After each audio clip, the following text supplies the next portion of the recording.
The excess weight you're carrying around is killing you. When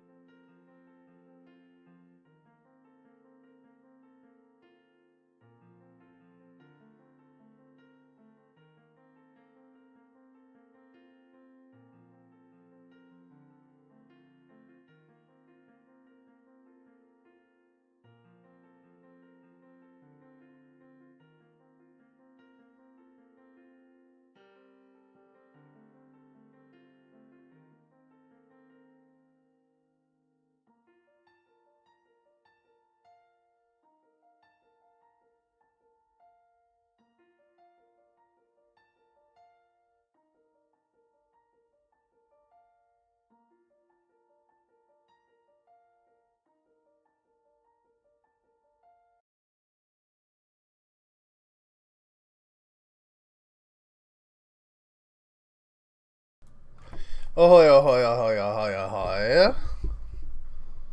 How y'all doing? How's everyone feeling today? On this grand, snowy Saturday? Saturday, alright, man. Pretty sure it's Saturday, yeah.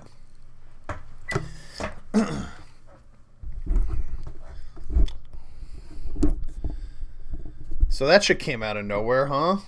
Anybody living on the East Coast with me over here? Because it was like 65 degrees Fahrenheit not a week ago, and then yesterday we got like, I don't know, 10 inches of snow. Randomly, out of nowhere. Did not enjoy that. Not at all. Especially not waking up at like, 7:30 in the morning and going out and plowing the road, the driveway, the sidewalk, all that good stuff. I'm just not into that. I'm just not into that part of life, you know what I'm saying? I am someone that will complain forever because it's too damn hot out. But the second the snow falls, I'm done. I'm out. Give me the heat back, man. I'm telling you, I'll melt. As long as I don't have to hold a shovel anymore. Alright, who we got in the chat room today? We got Mirva, Tina, the mod. Tina, the mod extraordinaire. Kibbs, my dude. Franz, good to see you. Zena. Hello. Dire Fate. Michael, my boy. Freezing in New Hampshire. Rough. I know, it's not nice, man. It's not nice. Diana, what's up? Jared. Boneless San. Nice to see some friendly faces, some familiar faces around these parts. So, we're gonna talk. We're just gonna chat for a couple minutes, while we see if the room fills up a little bit more. Usually we wait until there's about 50 people in here. It's a Saturday though, and I usually do these on Wednesday afternoon, so I'm not sure if there's gonna be that many people this time. So we'll probably just hang out for like 10-15 minutes, and then we'll hop into the videos. I am splitting this one up, the rock and the K-pop, because every time I try to stream, it seems like somebody calls me and needs me for something. And just on the off chance that happens again today, I want to be able to have an escape plan prepared, So right now, my dad currently has COVID, and so does my aunt, uncle, and cousin. And my dad lives obviously with my mom, and he's got heart disease and she's got lupus. So like, I have to be available at their beck and call if need be, So far everybody's fine though. Nobody's like really feeling too sick or anything like that. Nobody's in need of hospitalization. Thank God for those vaccinations and the boosters and stuff like that. But like, I don't want to sound like a bitching about it. And like I said, like, nobody's really feeling too sick or anything, It's like, it's kind of crazy when you look at the numbers and stuff. We have been doing something right, We have been doing something right. Originally, I talked to my friends about this, and it's like, for the first year, I was so... Like, I was one of those people that was putting gloves on. I was opening doors with, like, napkins in my hand, to make sure that I wasn't picking anything up and touching it in my mouth or spreading anything. I was, like, really, really careful, like, basically hibernating in my room for, like, a year. And, and it was justified because we were seeing, like, what was it, like 800,000 people died in the first year. It's like crazy. That's insane. That's a lot of people. You know what I'm saying? And when people were downplaying it, I was getting so agitated, right? Like 800,000 people, there's no downplaying that, homie. Like those people are dead. They're not coming back. Like how can you pretend that this is not a thing, right? But then this year, around the same time, we're seeing the most cases that we've ever seen of COVID before. But the hospitalization rate and the death rate have dropped so tremendously, to the point where we're still in the 800,000s for the death rate, right? So, like, I think we're at, like, 870,000 deaths total. But, like, we had, like, 830,000 the first year, right? So, obviously, something is working, either the vaccines, or people are just getting more careful, or whatever. Or we're just getting, what do you call it? Like, population immunity or whatever. I mean, there's all kinds of logical reasons to go about it. But at the end of the day, like, the truth is, even people like my dad, who has heart disease, they're not getting as sick as they were before. Like, this one right now seems to be, like, way less intrusive than the one that we had last year. Like, the Delta was obviously really bad, but the original was really, really bad too. This one seems like it's really not doing too much. At least, I mean, I don't want to talk for everybody, obviously. But I know more people now that have gotten COVID than I've ever known before these last couple weeks. And only one of them actually felt sick. So, hopefully this is a sign of progress, like it's not maybe hitting everybody as hard as it was once upon a time. And I can feel a little bit better about that, considering, like, I know so many people and nobody's in the hospital. Like, tells you something, right? Tells you something. So what's going on over here? Thank you, guys. Yes, I hope they all get better soon, too. But, like, dude, like, I don't know. It's so hard to talk about this stuff without getting into the politics of it, because, like, everybody, there's, like, it's so divisive. It's like, I don't know, for me, it's just, like, be as careful as you possibly can. Like, yeah, like, if you feel sick, stay home. Like, it's not that hard, I want to stay home even when I don't feel sick. I don't know what all these people are bitching about. I can't go out. What are you? I can't go to the bar tonight. Fuck that. Go pour yourself a beer. Sit in front of YouTube. Enjoy your own company. Have an inner monologue with yourself. By the way, you want to hear something crazy? So, I talk to myself all the time.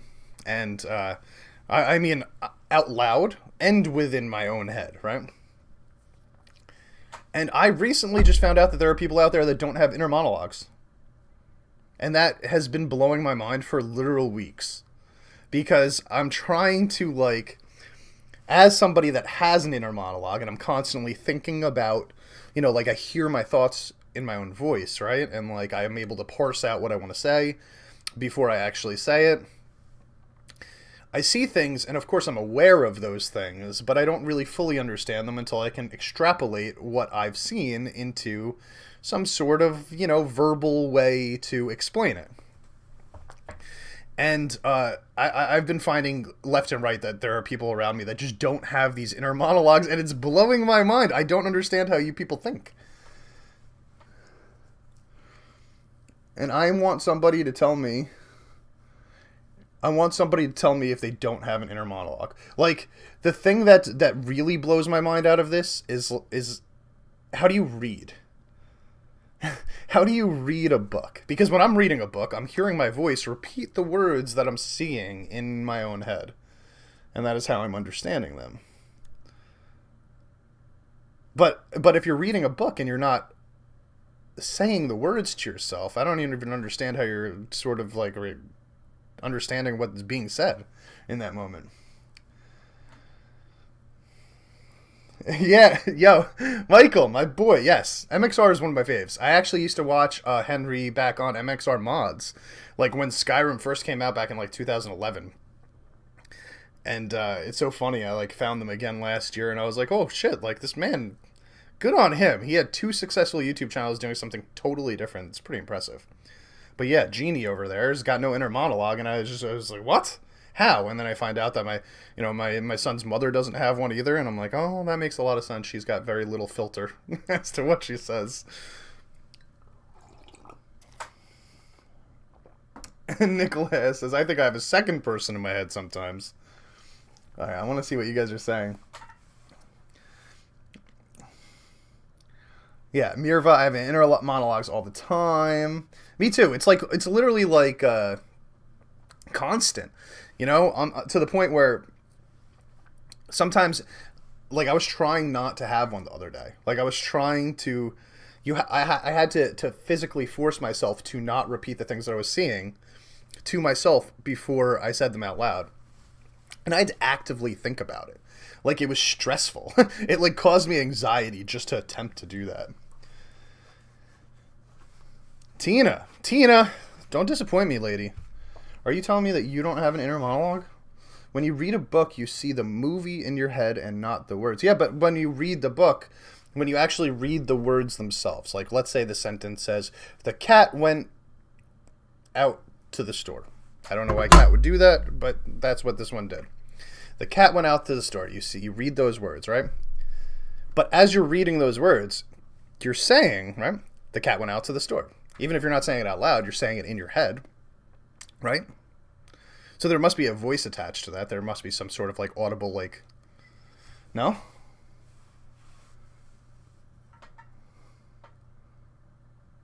Reading is hard. I will give you that.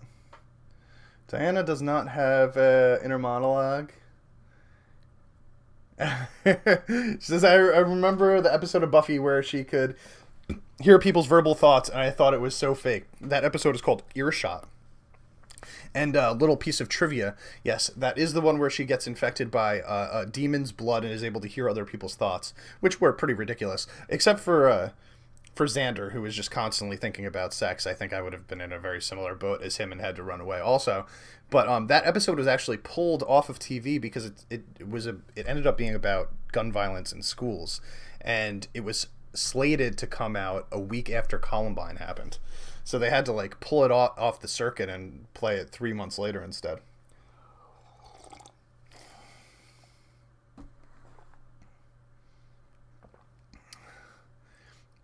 Friends, my inner monologue said, you do too much, now sit with a beer and let the couch dry.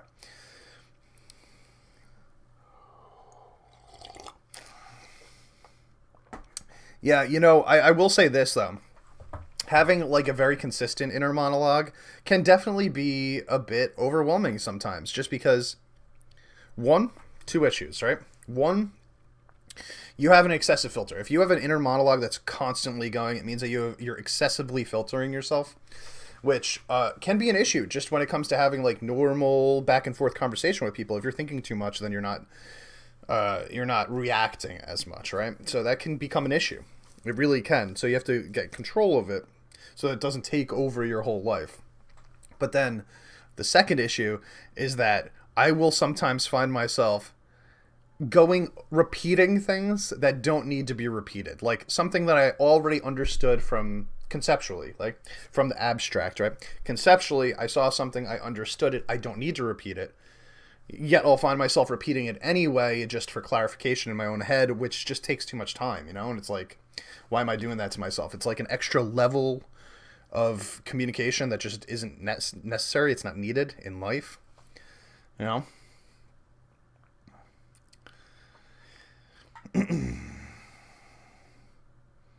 Zana, sometimes I get so into my inner monologue, I end up talking to myself out loud. I do that too, all the time. Like, honestly, sometimes I'll say something in my head and I'm like, oh yeah, that didn't sound right. So I'll have to say it out loud to see if it sounded proper when it was actually said,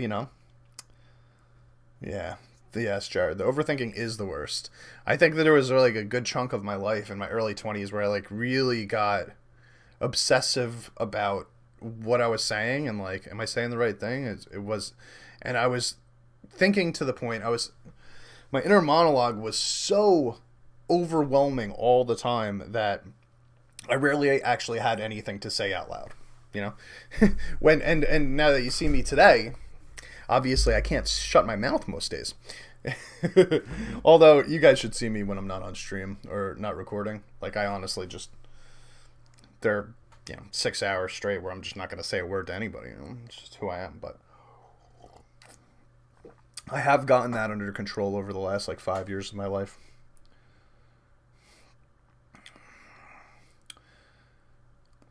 I need to really concentrate to put my thought images into words, says Mirva. See, that's man, that's the opposite. I can't imagine what that's like. I literally, and this is the craziest part about it.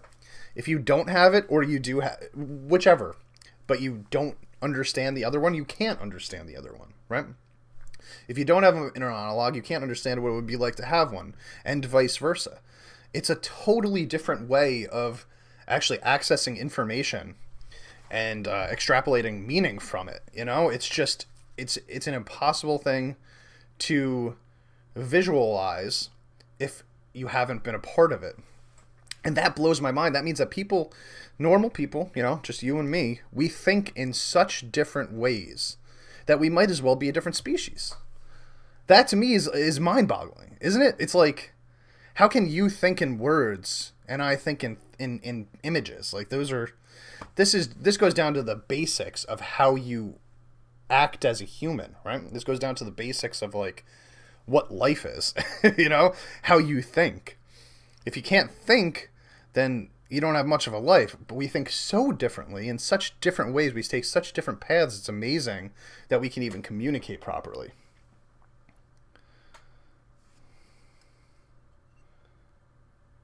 Trevor Lund says, inner monologues are reflective thinking. Narcissists do it while looking in the mirror. Yeah, I could see that. I'm sure all narcissists have...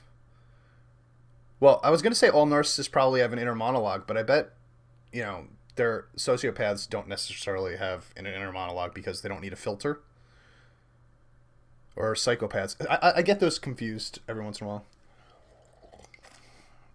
I don't know. I'd have to really think about it. It's a combo, Rich. We who are not vaccinated are careful, and perhaps more than those who are.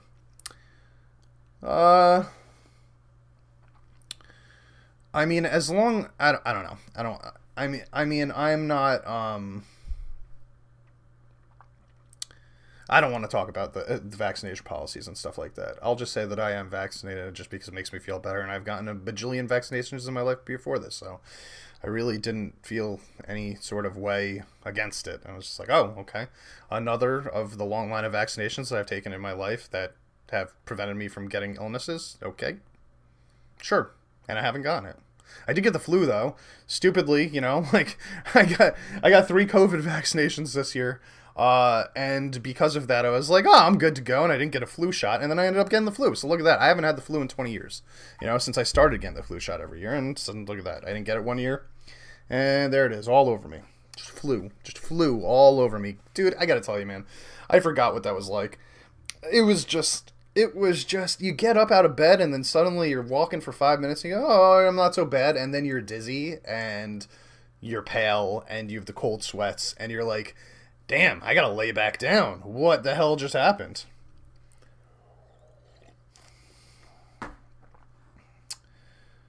I don't think there's a clear rule to tying an inner monologue to sociopathy. No, definitely not. I wasn't trying to imply that at all. I was just trying to think of if you're a narcissist and you're sociopathic, right? I wonder if you would have a need for an inner monologue. Because if you don't care how other people view you, and you only care about getting the things that you want, what's the purpose of fleshing out your wording or just having a better understanding of anything that anybody else that cares about if you don't care about what they care about, right? But I could be totally wrong. I'm just spitfire. None of this means anything. The flu is horrible. Yeah, it's just like people forget about it. When people were saying in the beginning when COVID came out, they're like, oh, it's just like the flu. It's like, dude, you don't fucking remember what the flu was like, first of all. Second of all, I think the flu killed 1.2 million people the first year that it was around. So I guess it wasn't actually that different.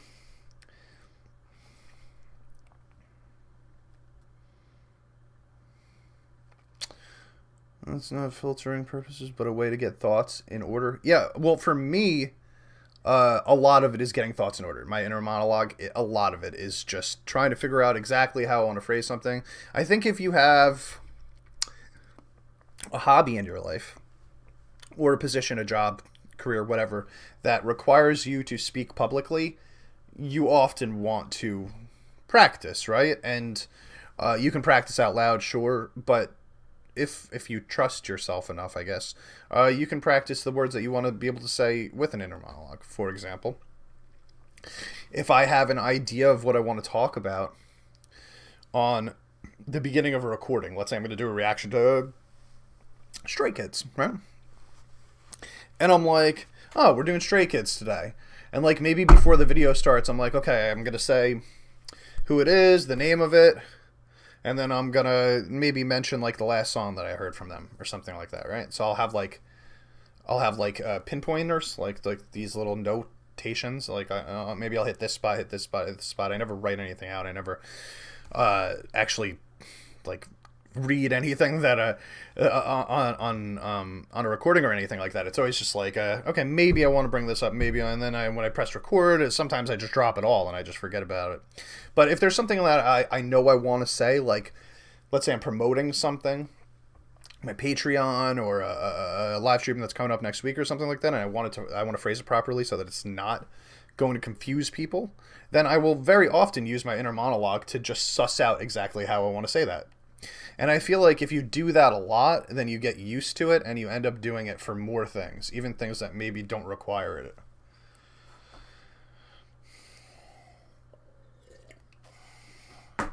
What's up, Darkness Risen? Welcome.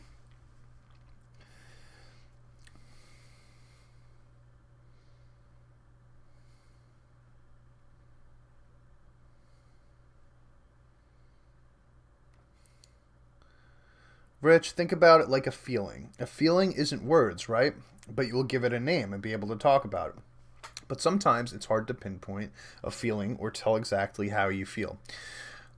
Yeah, that's what I assume it's like. I think that words have been something that is so prevalent in my life.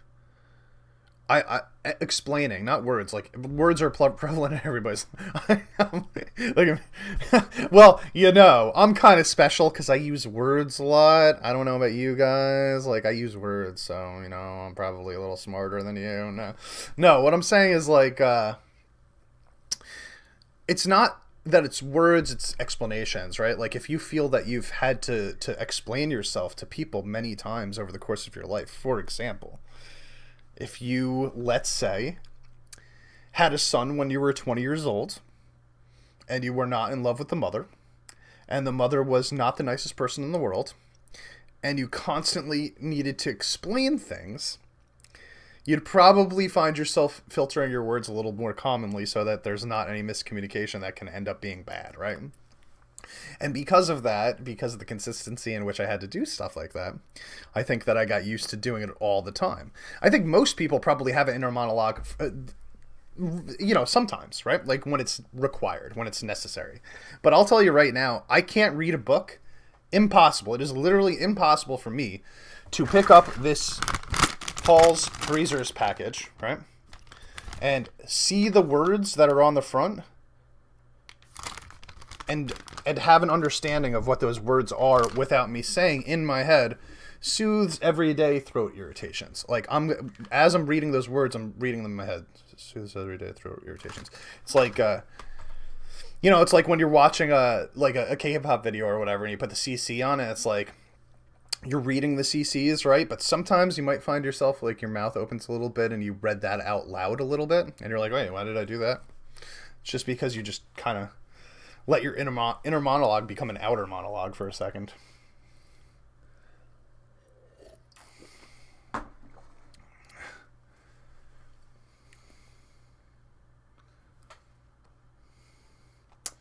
I did say I was a communications major. This is true, yeah. Yeah, I was a communications major when I was in school. So this has been like my whole life. I feel like I've probably been put in a situation where I need to say words in a proper way in order to get people to understand what I want to say. So this is probably a little bit more prevalent for me than it is for most people. Anyway, okay. Let's get into this. You guys ready for this? Little music. Little music. Let me turn this off. It's been a while. It's been a while since I said now. So today, here, let's go through the lineup real quick, right? So first things first, I have two things at the end of the stream that I popped on here that were not part of the poll voting. Stray Kids Winter Falls, because I wanted to do it on as a regular video last week, and then all kinds of shit happened, so I'm just throwing it on this one. And V's song, Christmas Tree. This guy right here. And this one's just because I wanted it. I just wanted to hear it, and I was like, yeah, this is the time. This is the place. Okay, so we're going to start with some Stray Kids. We're going to end with some V. We got a bunch of stuff in the middle. What else? Okay, so next we're going to do some Much by Mamamoo. BTS's Boy in Love, which I'm pretty certain I've heard parts of, you know. I've definitely never listened to the song, like actively, like gone out of my way or seen the video or anything like that, but I can't imagine that I've never heard any part of this song before. There's just no way, you know. They put all of their BGMs on stuff, and like I have to assume that I've heard parts of it. Epik High's newest song, I think it's their newest song, Face ID, featuring Jerry Boyce. Just This. I don't know any of these, but we'll find out. They've actually introduced me to people, so I kind of appreciate that. It was MMA 2019. What was? Oh, Boy in Love, where I would have heard it? Possibly. I don't know. Damn, that was a long time ago. I don't even remember. Then we're going to go into a little Shinee kick here, where we got Shinee, Sherlock, and then we're going to follow that up with Taemin's song, Want. So a little Shinee, and then Shinee Retiree. Right? And then we're going to hit Winter Falls and V's Christmas Tree. Yeah. So y'all ready? I'm a little shiny right now myself. I got to turn this down. Hold up.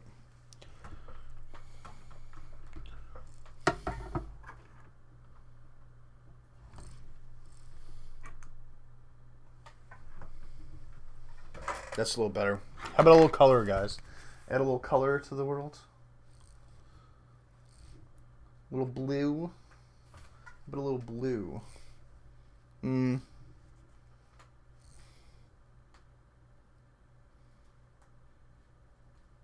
What do you think? How about what's your favorite color, guys? I'm gonna need some information here, because I don't know what I want right now. I'm feeling very I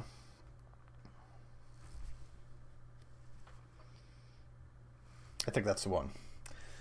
We got like a purplish, pinkish, bluish hue, right? Like this kind of encompasses everything, right? And I like this one the most because it changes. It's different colors. See, it's like a different color on the side wall than it is on the back wall, for whatever reason.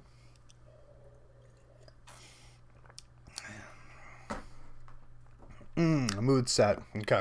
Anybody got some candles? Maybe some Barry White. Hello. Black? I don't think I could make it black. What you just saw was as black as I could make it. Dude, what are there black lights out there? Not a black light, but like lights that make things black. That's impossible, right? I feel like asking that question just makes me sound stupid, but like, can you add darkness to something? That's not possible, is it?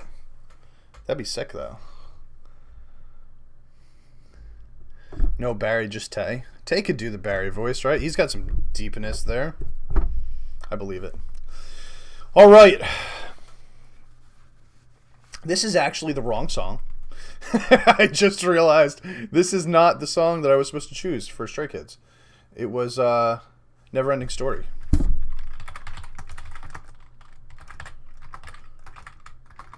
I can't type.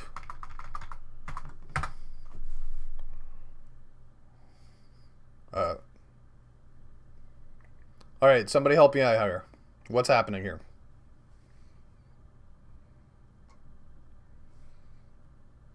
This? Should I go with this?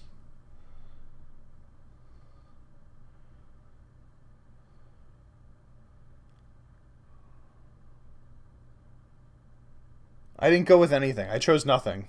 I just clicked on... I figured that this was the same song. I didn't really read into it. And I was like, oh, wait, that's not the same song. Should I just choose this first one? This guy?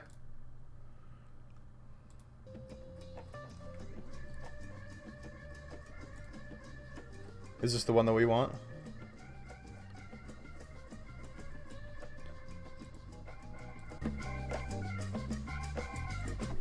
Basketball is. You guys feel good about this choice here? Stream the action live with YouTube TV.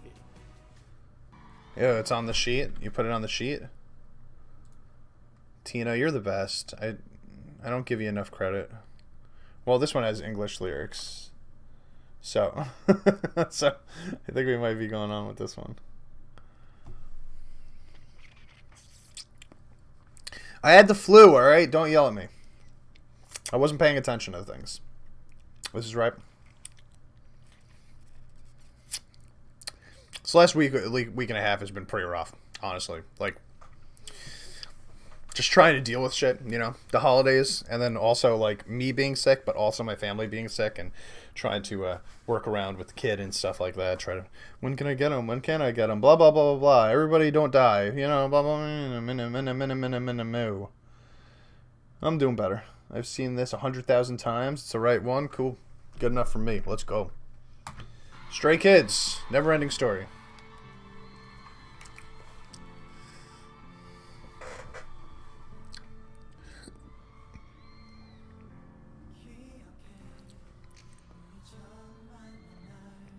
It's a slow song.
It's very pretty.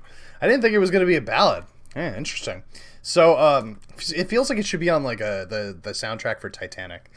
You know what I mean? Like, it's really like heartfelt and very it kind of sounds American. To tell you the truth, it kind of sounds like an American song. Somebody tell me again, because this is going to be like a long-standing. You know, I did my deep dive on them a couple weeks ago, and I'm pretty sure I could pinpoint Changbin and Han and Felix, but I'm still struggling with the other ones. This guy right here. Someone drop the name. You're gonna have to drop the names when I tell you to drop the names, right? So that I could get these right forever. Who's falsetto right here? It's OST. It does sound like an OST. Ah, that makes so much sense. There you go. That's why it's got that vibe to it. Lino? Gotcha. Love it.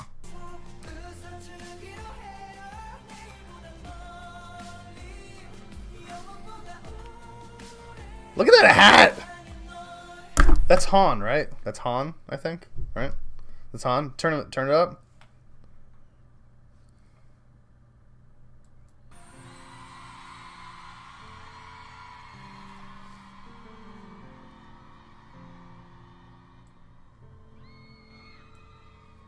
Is that better?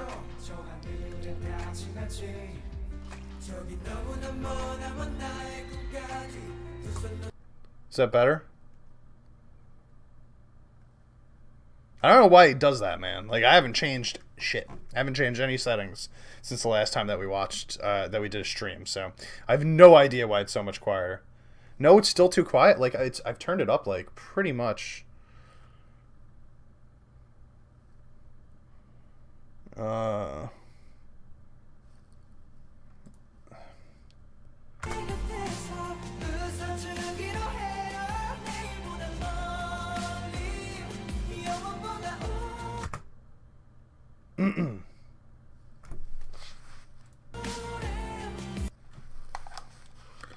All right, you're gonna have to get me. You're gonna have to give me a second to mess with these settings then, because this is. I mean, I've turned this up pretty much all the way. It's gonna start crackling pretty soon if I change it anymore. So I'm a little concerned.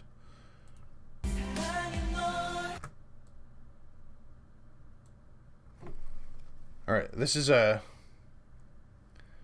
there.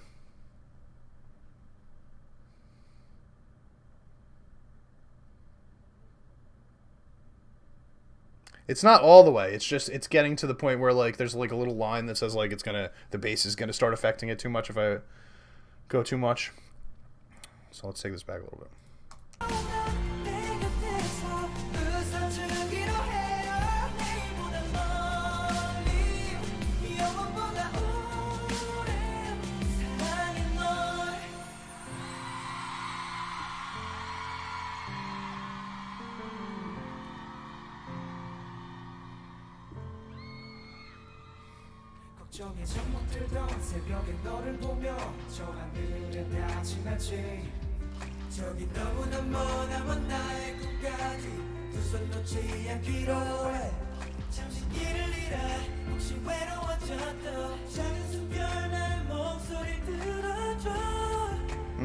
Nice.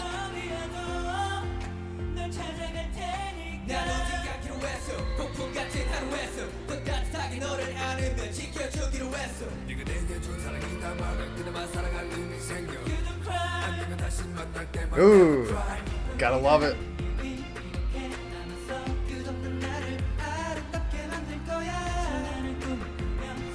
I love this guy's part in this song, man. Ooh, okay, the back and forth there. I like the second verse way better than the first verse, can I say that? I love how they intertwine the rap with the lyrics, but I also love... Who's this? Blue Sweater. Give me Blue Sweater name, okay? It's Blue Sweater name. He's pulling his weight over here.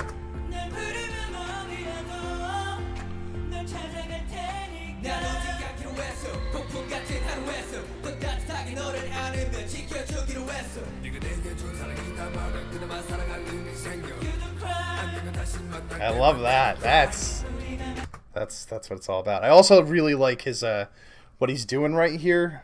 What he's doing right here with the just the actual, what's the word I'm looking for? The shit, it doesn't matter. Just the way that his vocals sound, the pattern of the vocals.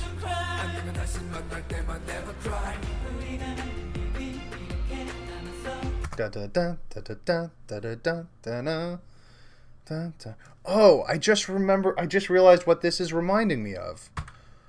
Holy crap. Tell me if you guys know this song. After we listen to this part, okay, first, listen to this part again. Then tell me if you know this band that I'm about to bring up. And then tell me if you hear what I'm hearing.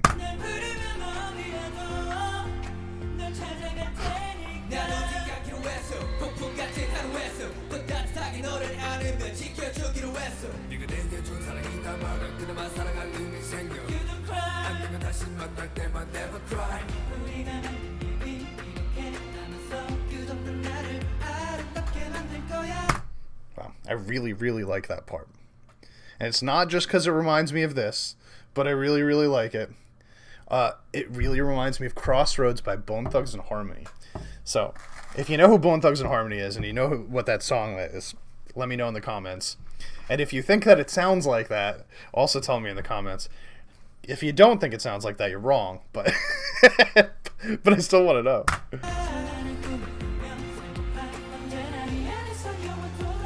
I love how they kind of did so many things in that verse.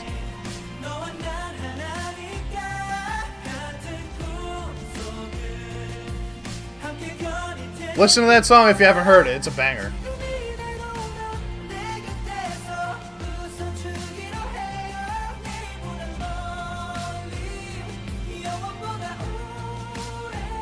It's still...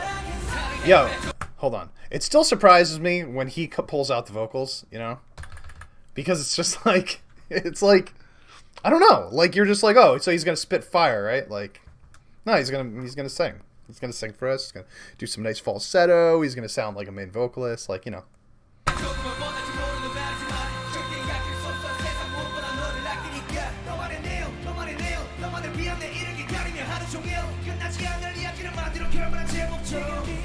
It's even like, and even in this like really slow song, the raps are still like fucking super speed. It's crazy.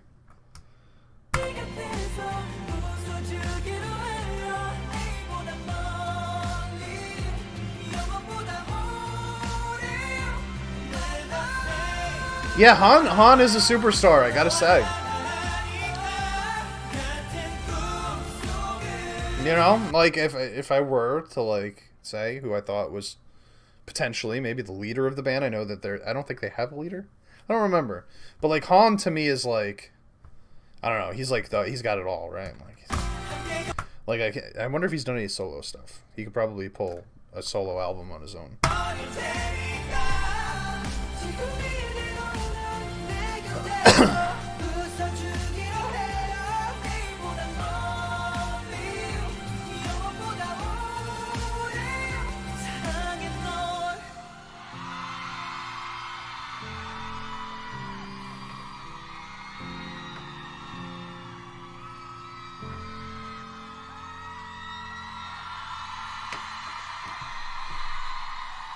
That was a really pretty song, and probably the you know, one of, if not the softest, sweetest Stray Kids songs that I've heard so far.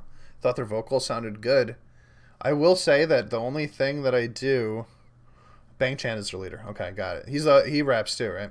The only thing that I wasn't a huge fan of was they turned the mix in the back up a little bit too much, I think. Like, I really liked how their vocals sound when you could hear them on their own. But the mix in the back was a little bit loud. I felt like I was hearing the layers from the album a little bit too high. And, like, the song was really nice. I kind of wanted to hear them, like, without that, I guess, a little bit. But it's not like a killer. It's just, you know, sometimes mixes aren't perfect. I thought that mix wasn't perfect. But it was still a nice song, and it was still a good performance. I did notice Changbin singing, yeah. So, like, they all sang in that one, right? Like, except for, did the dude on the right... I already clicked out of it. The dude that came in first rapping, like, the really good-looking guy with the black hair that rapped on the right, did he sing at all? I don't know if he sang, but it seemed like everybody else in the group sang. It seems like they all sing and rap, right? Like, and this is what everybody's been saying. Like, they all just do whatever the hell they feel like doing. They can just do whatever they need to, right? It's just pretty cool, man. That's pretty cool. It's the sign of like a very diverse band. I really like them. They're good, man. They've got like, when you consider how hard they go, when they go as soft as they did right there, it's pretty amazing that they have. You know, when you look at K-pop groups in general, not many have the hard all the way on the top and the soft all the way on the bottom, you know? But they really do hit both sides of the spectrum. Hyunjin did sing a little bit. I think they all sang, right? I think everybody in that song sang. It's pretty impressive. It's pretty impressive. Big emotional spectrum in their music. Yeah, I could see that, man. It's like, you know, I think a lot of people got into Stray Kids because of God's Menu, right? God's Menu came out and everyone was like, whoa, what are these guys? Especially after, you know, God's Menu came out sort of when there was like a real strong push towards K-pop right when that was happening, right? Blackpink was recent. BTS had come out with like they'd started really picking up like with worldwide exposure with songs like Idol and Mic Drop. People were reacting to them that had never heard them before. And like one of the few groups that I felt like stood out beyond the K-pop, like, you know, because when people first discover K-pop, almost everybody starts with either Blackpink or BTS. And it's like, what's next, right? Like, what's your next move after you've discovered one of those? I think Stray Kids God's Menu is like as much of a way to get new people into K-pop as there has been outside of those two groups. You know what I mean? Like outside of BTS and Blackpink, I think the thing that I started seeing the most was God's Menu reactions. And when it came to like vocals, that was usually from like rap fans for checking that out. But like vocal fans, I was seeing a lot of Mamamoo, right? Like that was the Delilah performance, for example, stuff like that.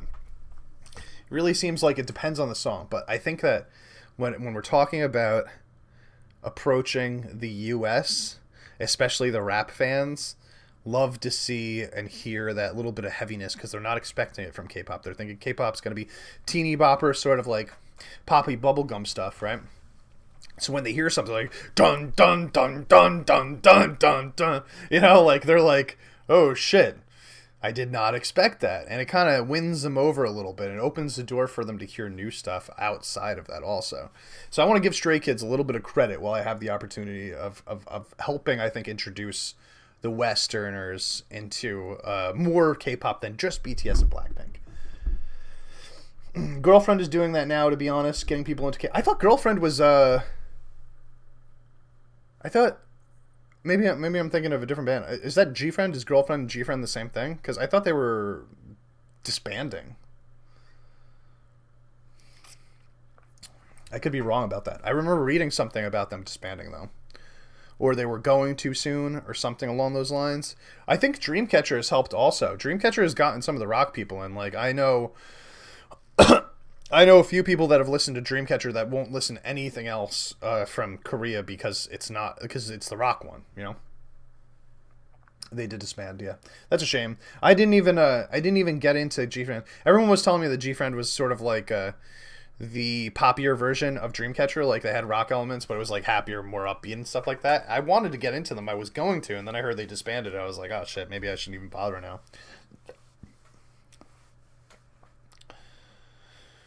From who, friends?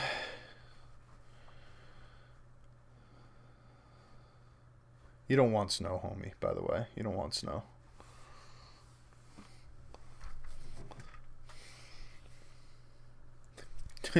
Okay. All right. We're going to get to Mamamoo. Let's go. Much.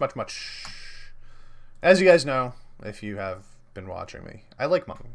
I think they're the best female K-pop vocalists out there.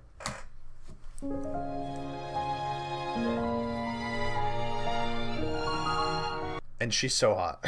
She's so hot. Sky, land, sea, yeah. Once upon a time, 사랑에 빠진 한 소녀가 있었는데 좀 유난스럽게 막 짜잘짤 때 마치 혼자 사랑하는 양 나는 그게 좋아. 꿈인 듯한 모든 것이 좋아. 아이고 사는 건 option네. 작은 키도 좋아. 마음씨 더 고와. 돌아갈래. Yeah, who's yang? Who's giving me that vocal fry there?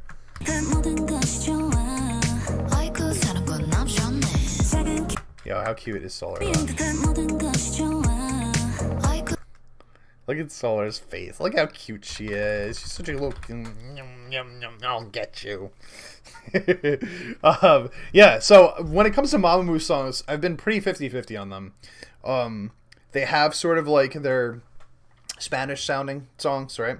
And they have their sort of like R&B sounding songs. And then they kind of add some jazziness to it sometimes. I think that they stand the tallest when they're doing sort of just vocal-driven stuff, which usually lands more along the lines on the R&B versions of their music. And I this is what I'm getting a little bit out of this. In fact, if you took this back, I'm not going to do it right now, but if you took it back, you actually hear some of the jazz elements that they're adding into it with the bass too.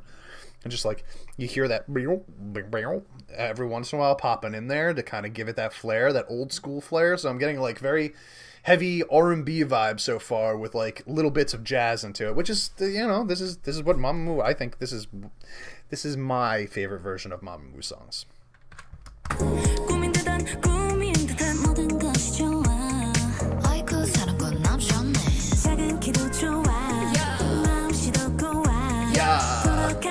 It's got to be Moonbyul, right? It's got to be Moonbyul. Yeah. 4 cuties. They are 4 cuties, aren't they? But the Solar is, she's one of, I mean, she's close to my ultimate bias in all of K-pop.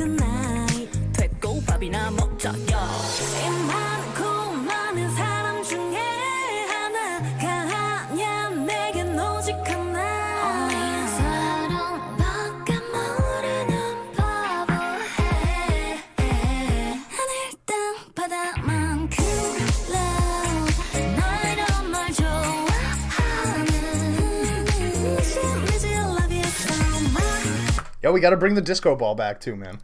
they have also been delving into the disco world a little bit, as is all of K-pop for the most part. Like every K-pop group has decided to do a little bit of disco recently. I'm not really sure why they've decided it, but it sounds really good. Like not when it's not just disco. Have you ever noticed that? Like disco itself is not. I don't know. It's disco. I don't know. It's disco, right? Like it's not the most respected form of music, genre of music that's ever existed, because it's so repetitive. But when you take elements of it and you throw it into other styles of music, like an R&B track like this, it sounds so much better. You know, like I just think that it enhances so much. It gives it that dance-like sort of, I don't know. This chorus is disco-like, right? And even their dance feels like it.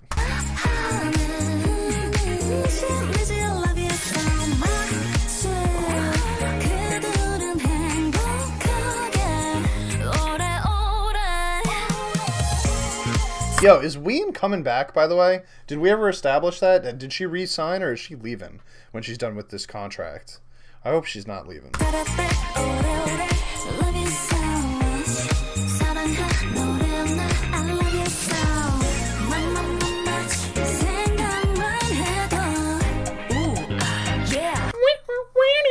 Yeah, that's the disco right there.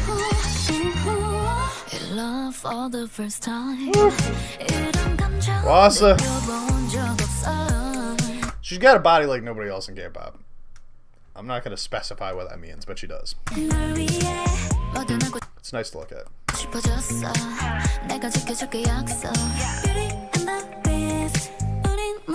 Ween is with another company, but she performs with them, right? She is coming back? See, I thought Ween was going to leave Mamamoo. I remember reading something about that, and I was really disappointed. Because she's just so consistent. What was that? Damn, Twasa, what the hell, girl?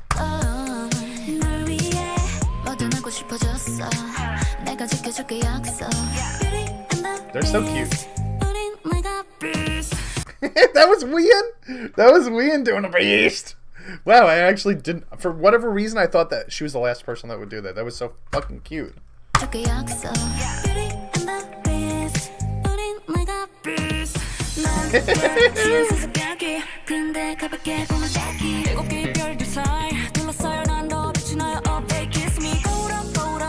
Hey, come on, who's shipping? Ooh, who's on the train? Who's on the Ween-Buell chain? Is that what Ween-Buell? Moonin?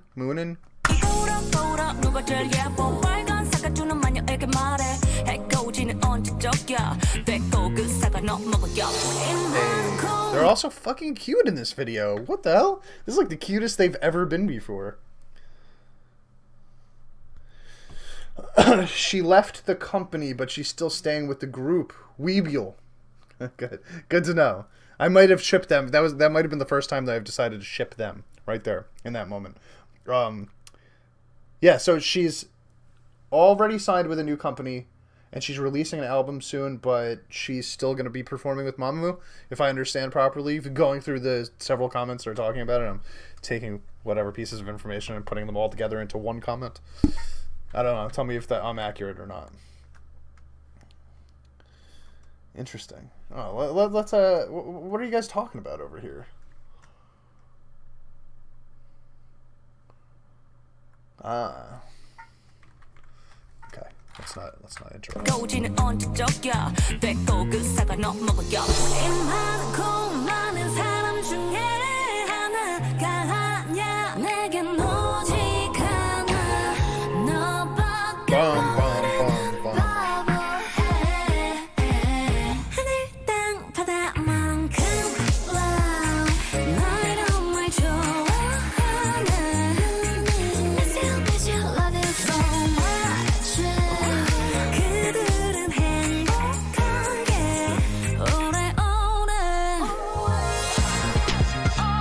Hey, listen to the bass line, baby. This is what I mean by the jazz, by the way. Hey. I love it so much 하늘 땅 바다만큼 사랑해 하늘 땅 바다만큼 love Hey, yo, we got a little bridge in there, which this is something that you don't get a lot in K-pop. This was very specifically all about the production here, and it was really interesting. You don't get all of this stuff. 그들은 행복하게 오래오래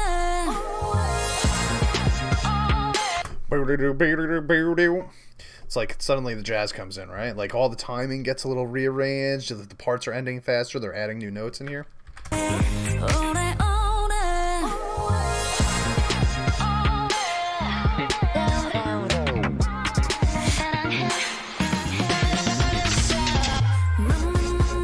That's cool, man. They're playing with the volume levels a lot, too. They're kind of fading in and out, getting louder depending on what instrument is being played at that time.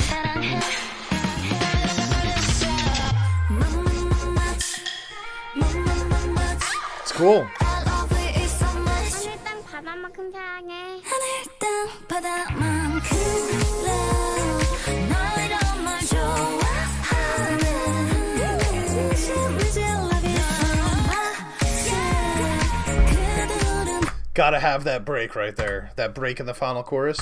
We all know how it goes. 그들은 행복하게 오래오래 사랑해 오래오래 love you so much 사랑해 노래나 I love you so much 생각만 해 Oh, I like this breakdown with the drums, too. 하늘 땅 바다만큼 I love you. Find the I love you so much, too. Okay, so can I just say that, like, when it first started, I didn't really expect to like it that much. It was really, it was very poppy for them. Like, I end up liking, like, it sounded R&B in the beginning, but it ended up getting more into the disco side, right? The poppy disco side as it went on. But the production was really, really good in that one. I think it was better than in most Mamamoo songs, where most Mamamoo songs I'm focused almost entirely on the vocals because those are the things that impressed me the most. This video was really, really cute, and the girls looked really, really cute. It wasn't a vocal-driven song. The production really made up for it. The production in the music video really made up for the fact that it wasn't what I normally look for when it comes to Mamamoo tracks. And by the end of it, I really felt like it culminated really well. Like, I think that's the thing. Like, if you're gonna put out a track that's maybe like overtly poppy, you know, something that only pop fans would really get into, the way that you make that even better is you need to focus your efforts on putting the production at the forefront. So what they did was they visually put the girls at the forefront, and then they audibly put the production at the forefront, and I think it really, really ended up working out well there. It's a song that I will come back to, although I gotta say, I think I want to listen to it more often while I'm watching the video, because they were just so friggin' cute there, man. So friggin' cute. You know what I'm saying? Okay, so it seems like Moonbyul is going to be having a comeback soon. Is going to get a full album of her own. It's going to be a banger, I'm sure. I mean, that was Wien, not Moonbyul. Moonbyul comeback. Oh, there's a Moonbyul comeback too? See, I still haven't heard any of their solo stuff. So my deep dive, the next deep dive that I do, is going to be Mamamoo. I just haven't decided if it's going to be Mamamoo songs specifically, or if it's going to be a deep dive on the solo tracks that the girls have put out from Mamamoo. You know, I haven't decided that yet. I might put it up on a poll or something like that. I might ask you guys how you feel about it, but really I might just choose myself. I don't know what I want to do yet. But it's definitely going to be the next K-pop deep dive that I do is going to have Mamamoo involved.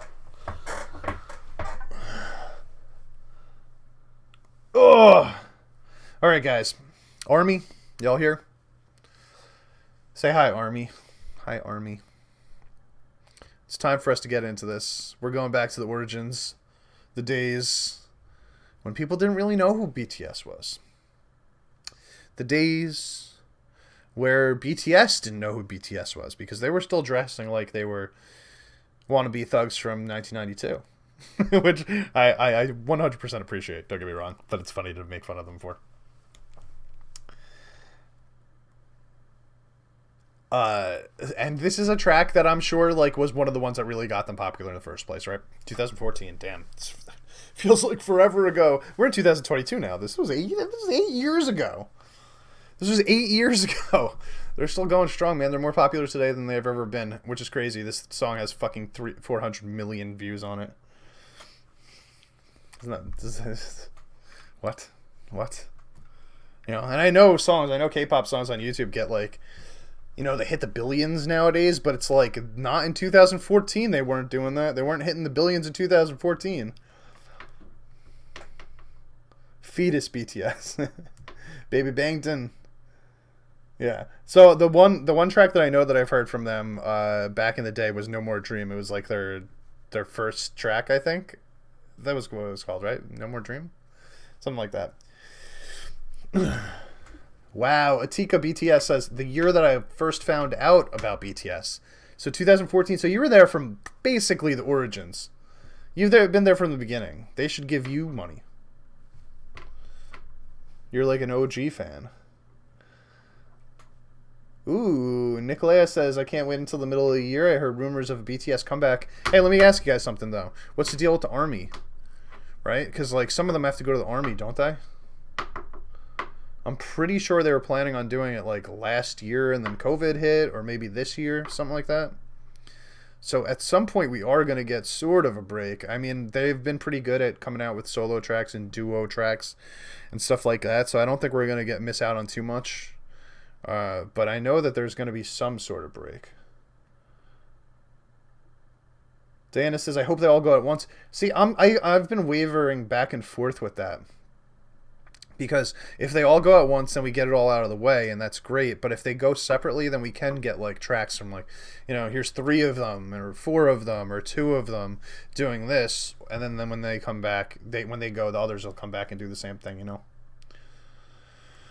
There's a lot of political stuff happening. Yoongi is due for this year as well. He's turning 30 this year. I also know that like, depending on your position in society, you can sometimes get out of stuff like this. If you feel like for example, if the government were to feel like BTS being around was more beneficial to South Korea than them being in the army, they'd probably choose to keep them around. I don't know. I think they'd make an exception for something like that. You know what I mean? I have to assume that they're planning a comeback at some point though this year. They have a comeback every year. They haven't not. I mean, since I started listening to them 3 years ago, they haven't not had a comeback. They've had at least 2 every year, actually. You know, like wait, hold on. Let me think about that for a second. Yeah, they've had at least 2 every year since I became a fan. So I have to assume they'll probably drop a comeback by April. That's what I'm thinking. April or May. And then probably another one at the end of the year. No full album last year, though? No, they didn't do a full album. But that I blame COVID for that, you know? It was like they kind of really focused on those 3 singles, right? Those 3 Western singles. It was Butter, Permission to Dance, and Dynamite. But before that, they had like that, what was it, 8-track EP? And that was pretty good. Like, that was a pretty good album. So I still feel like they did enough. You know what I mean? They did enough last year, especially with COVID going around, and they couldn't go overseas or anything like that. Really, they couldn't travel that much. Yeah, B. Yeah, B was great. I really liked B. I thoroughly enjoyed it. I think I actually did a reaction for every song on the album. Was that good? BTS are preparing for a new chapter, so I think that we'll get an album sometime soon. Interesting. So, here's what I'm thinking. My ARMY friends. Here's the deal. I'm at a point in my ARMY status where I feel like I've surpassed most of the ARMYs that are watching my reactions on YouTube. You know what I'm saying? I've heard more music than most ARMYs. I think, at least. So, I feel perfectly within my own rights to criticize and judge and say what I want and say what I don't like and blah, blah, blah, blah, blah, because the fact of the matter is I am damn official ARMY, top-notch, A tier. All right? All right? I've got like 150 BTS reactions. So here's the deal. I want them to come out with an album that encompasses all of it. So, like, I get the new chapter thing. Like, I do understand why you would, especially if you're just saying that, right? Like, you're just saying, okay, there's a new chapter, blah, blah, blah. It's just a phrase, right? Could mean anything. And while Permission to Dance and Butter, like, by the time Permission to Dance came out, I was just done with the English BTS songs. I just wanted to hear them do something else, you know? Because it was just like, I was okay with Dynamite, and then I was a little less okay with Butter, and then by PTD, I was just like, okay, I'm out. I don't want any more of this. They're all catchy, but I don't want any more. I want something different. But that being said, I don't want to see them get rid of that stuff. I think that it has enhanced them as a group. It's added diversity to them, and I think that it's definitely won them the favor of people over here in America. So, give me an album that takes it all. I am to the point where, because I've heard so much BTS, I want that album that's going to take everything that they did from 2014 all the way up till now, what they're doing with, like, the American song, the English-speaking songs, and have them all on the album. You know what I mean? Give me a No More Dream, give me a Dynamite, give me a Black Swan. I want to get, like, a 14-song EP that literally has every possible version of BTS on it. Like, that's what I'm hoping this, like, new chapter is. It's the ultimate. It's like, you know, when a band makes, like, a greatest hits album, I want them to make a greatest hits album, but I want it to be all new songs. You know what I mean? Like, give me the greatest hits of BTS, but ones that we've never heard before. I liked Film Out. Film Out was really good too. That's true. I always forget about Film Out because it just kind of, like, dropped in the middle of this stuff.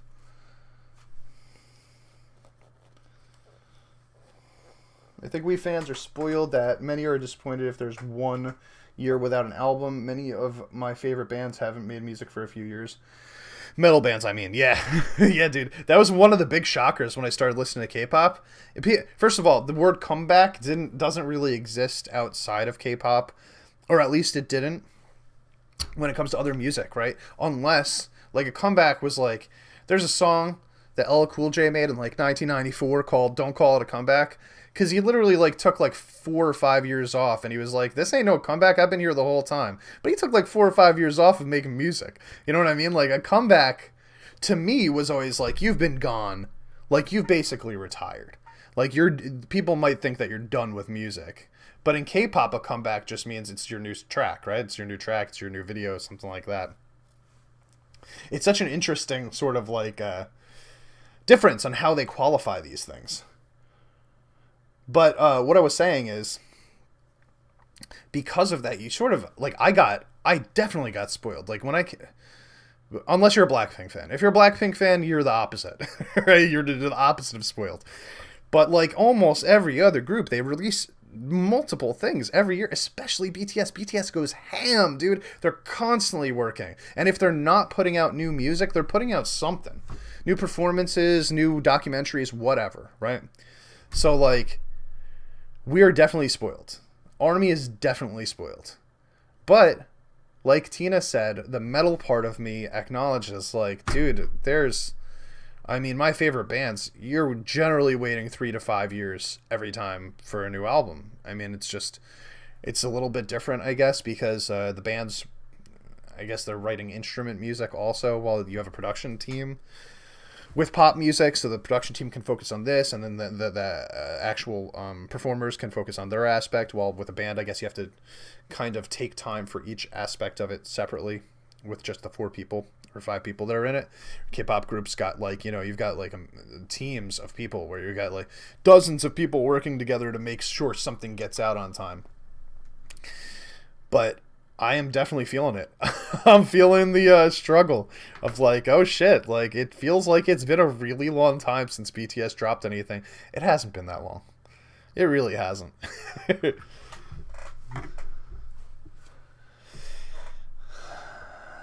Yeah, bias also. Bias, that was another one that threw me off. Who's your bias? I was like, that's not what bias means. You can't have, like, if you have a bias, I mean, I guess technically it like makes sense, like, if you kind of like, but it's not how the technical definition was meant to be used. Like, you're not supposed to be able to call somebody a bias of yours, meaning like that you're just saying that they're your favorite, right? That's not what bias means. What was the other one that you said? Said terminology. Oh, and alt. Alt. Okay, so alt was, for me, alt was something that I learned from League of Legends. It was your ultimate move. I figured, as soon as I heard somebody say, like, that's my ult, I was like, oh, that's your top dog. I get it.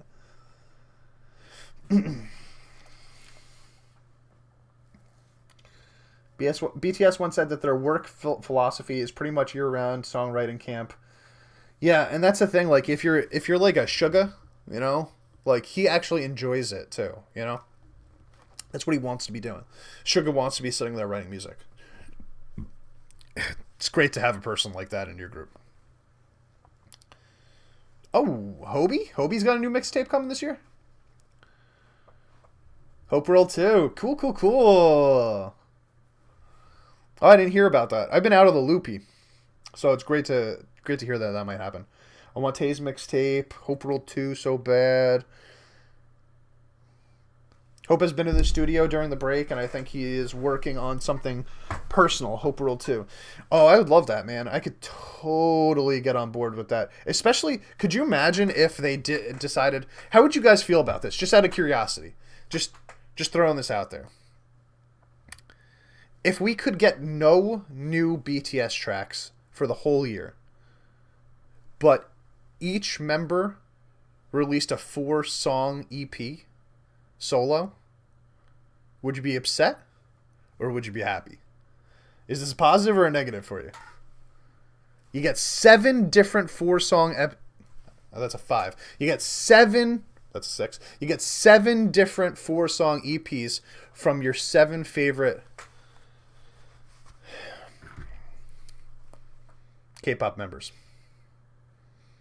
Are you willing to trade one BTS album for all of those? Yes or no?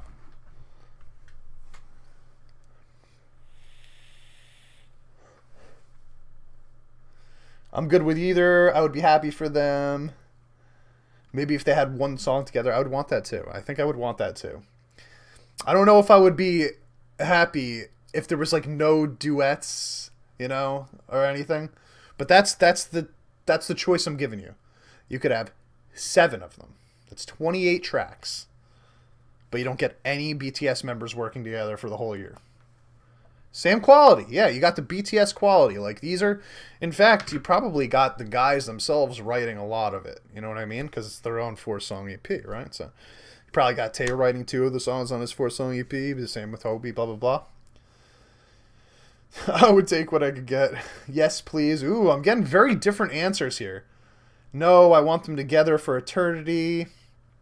Yes, but they'd have to have collabs. I can't make this choice. I would take anything. We're all over the spectrum here for answers. I enjoy a full member album, but solos within it.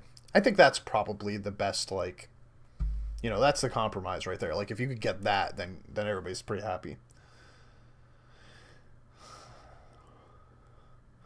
I think personally, if I had to choose, I don't know. I stumped myself with that question, actually. I don't know what I would choose.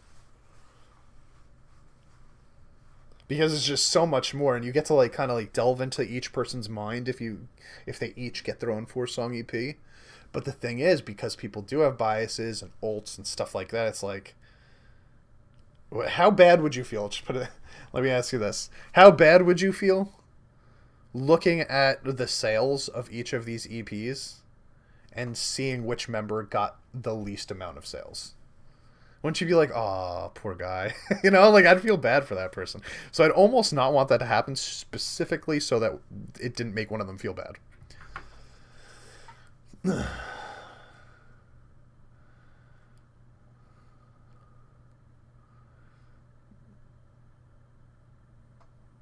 7 minus 1 equals 0, so together is the best. Yo, Atika, that was poignant right there. Rich, did you see that a Suga-produced song with JK vocals is out soon? No, I didn't see that, but definitely put that onto the list or whatever when it comes out. That sounds pretty cool. Is it just JK doing the vocals, or is it a Suga did the instruments and JK is doing all the vocals? Or is there other people involved?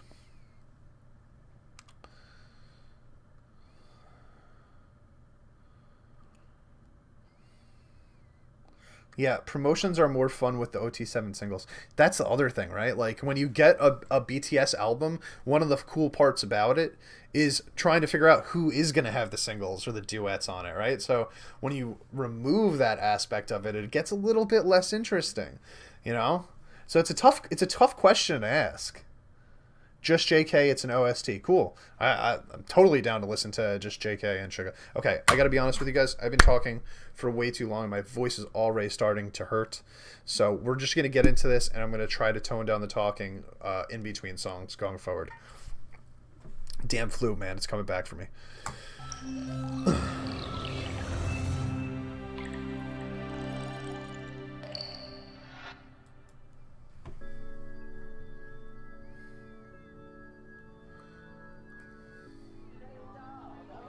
Is there supposed to be volume here?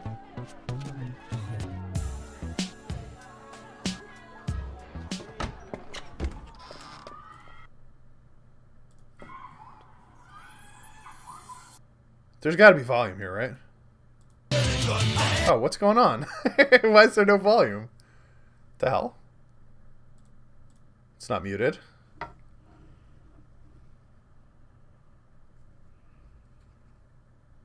It's not muted. Are you guys hearing anything? You can hear that? What the hell? I can't hear anything.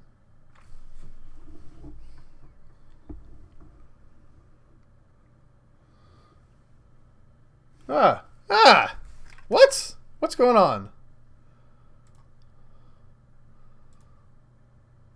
Hey, Sarah Michelle Gellar. Bathing suit post vacation photos. Unsurprising. It's unsurprising what people report. Why can't I hear things? Meet Suvi. Oh, I can't hear anything. The now. magical all-in-one countertop. I don't know what happened.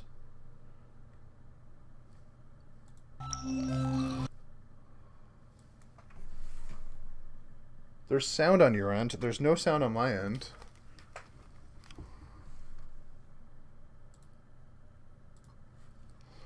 Alright, just give me 1 sec here to figure this out, because this is no good. This is no good at all.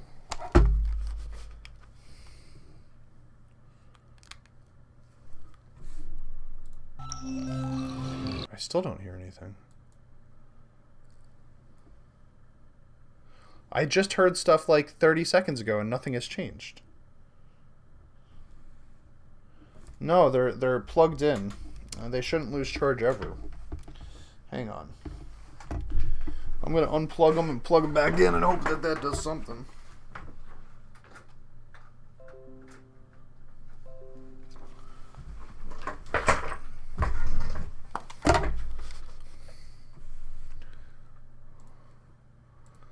Okay, on. Hey, there she is. There she is. We got her. We got her. We fixed her. Well, I'm happy that you guys were able to hear it, but I couldn't. So that was just causing me envy.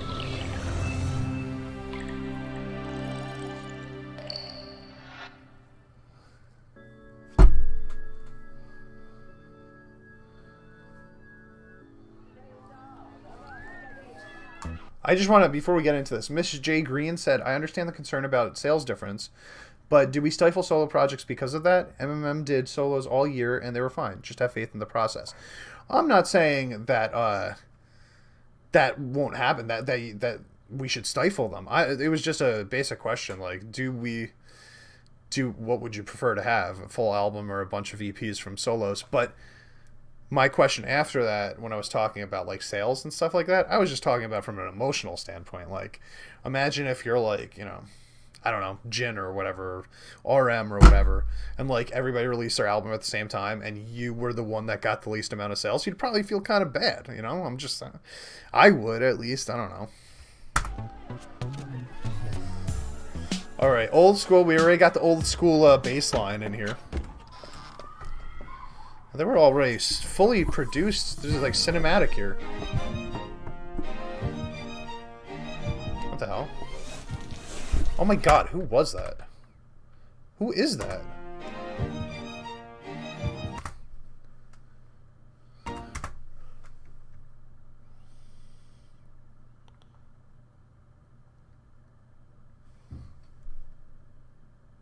Are you Suga? Are you Yoongi? That's Yoongi, right? Holy crap. What the hell? Look at his face. Like, he looks like a different person. I've never struggled to see Yoongi in Yoongi before. They're so little. RM looks exactly the same. Dude hasn't changed at all.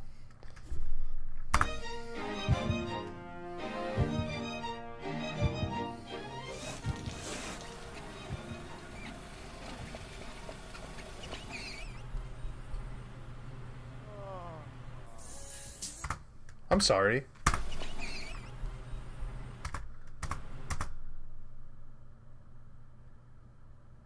Is that Jin? Is that Jin? Over there? Is that V? V. It's V, right? That's V, right? Is that V with the ginger V? It's definitely Hobie in the corner. I mean, this is unbelievable. Like, honestly. When I feel back, like, when I first started watching BTS in the first place, and I was like, please, Rich, remember who each guy is. Like, they told you in the comments, just remember. And then I'd go to the next video, and I'd be like, God damn it, I don't remember who anybody is. And I'd have to pull up, like, a bunch of their pictures and go, oh, that's him. Oh, yeah, that's him. Okay, now I remember. Got it. I feel like I've started all over again. They don't look anything like themselves. That's Jin.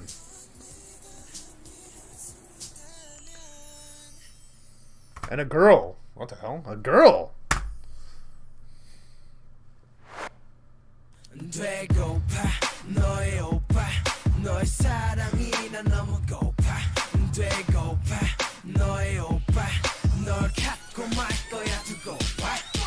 Oh my god. Hey.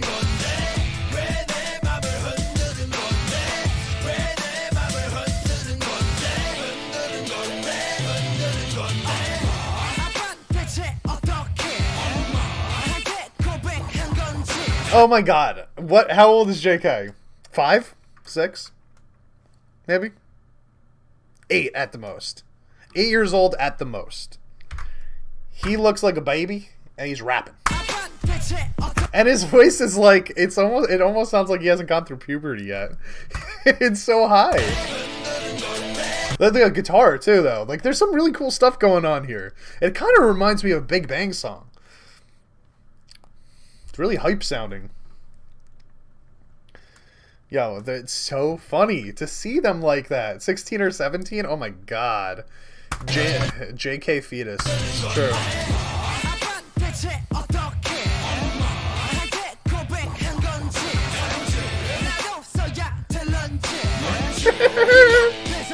Yo, I can't get over it. Like, you see JK now and he's just like, yo.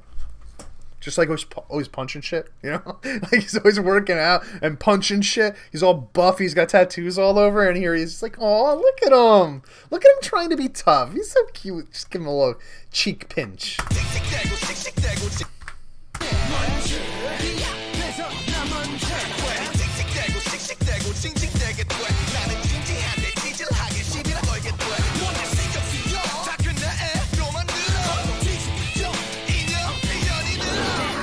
Hey! Hakuna Matata! That's my boy right there.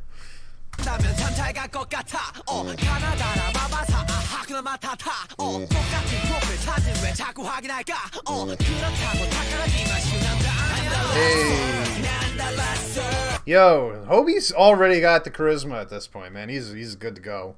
He's good to go. He came in there, his facials were on point, his dance was on point, like everything about what he just did was on point. RM, honestly, like yes, he's big and strong now, and he probably reads a lot more, but like visually, he looks almost the same. You know, it's kind of crazy how much the rest of them changed, how little he changed.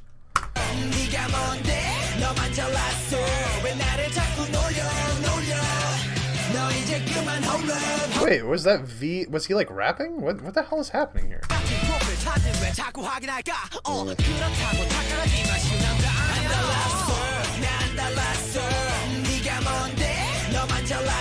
Oh, it's Shake Tag. Oh.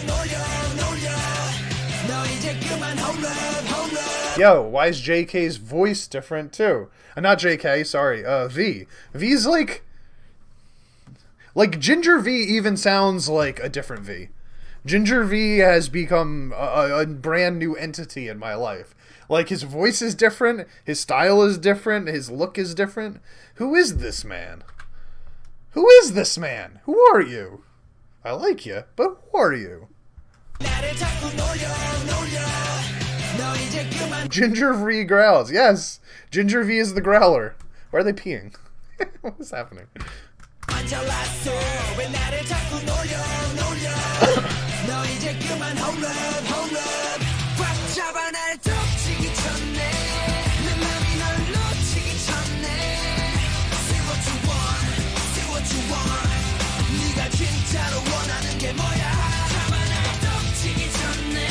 Oh, Jimin actually... Is this the first time that he said anything in this song?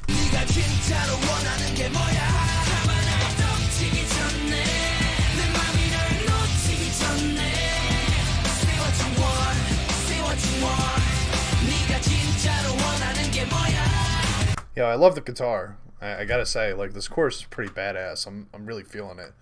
But why is RM walking into this room like he just did a bump of coke?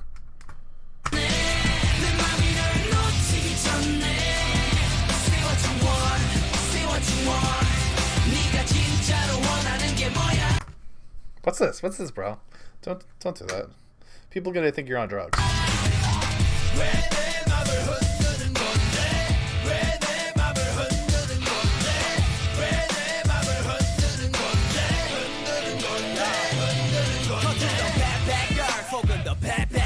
Hey, Yoongi, alright. What are you guys doing over there? Like, I'm telling you, dude, like, you walked in there, like, I don't know if you've ever done coke before, but that's pretty much the move. He used to do that for the show. Yo, this is so funny, man. Like, you know what's great about this? It's so funny to look at, to see them and, like, just see the difference of where they are now compared to, like, what they were. But also the song's kind of a banger. Like, the song is kind of cool, man. Like I said in the beginning, it kind of gives me, like, Big Bang sort of vibes, because it's, like, really, like, hype sounding, right? But, like, I love the guitars that are coming in here. Like, it's super heavy. It's, like, as heavy as any of the BTS songs I've ever heard, I think. It might be the heaviest BTS song that I've ever heard. Besides the rock version of their tracks. It was kind of RM's signature. Going like this was RM's signature. That's a cool signature to have. Listen to Jump V and you'll fall in love with his growls and their prime. Cool. Good to know.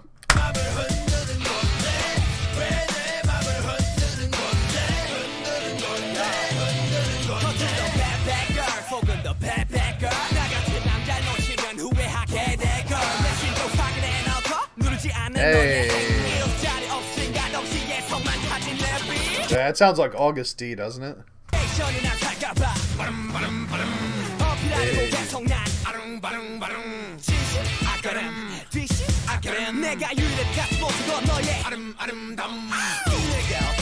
Yo, that guy sounds like August D. I'm just saying.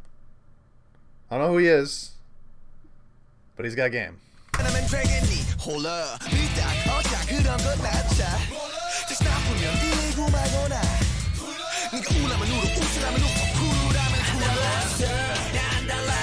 Hey Jin, what's up, buddy? Haven't seen you on video. Woo!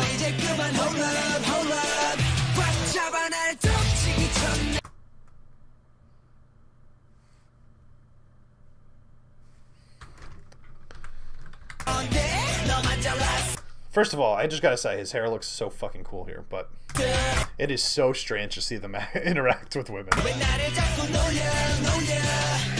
Especially aggressively like that. I don't know how I feel about that. I've never seen any BTS member be that aggressive in anything before, except for dancing. except for dancing. That was like a very it was very like a K-drama, right? Like they do that a lot in the K-dramas. It's like let me just say, I think I watched like one random clip of a K-drama on YouTube one day, and now my recommended section is just flooded with K-drama clips all the time. Like 4-minute clips, and I'm not gonna lie, it's hard not to click on them at this point. I don't know what's going on. I don't know the characters. I don't know anything about the stories, but I still turn them on and watch these 4-minute clips, and I'm like, wow, that was really entertaining. Ooh, wait, hold on. Yeah, K-drama status, right?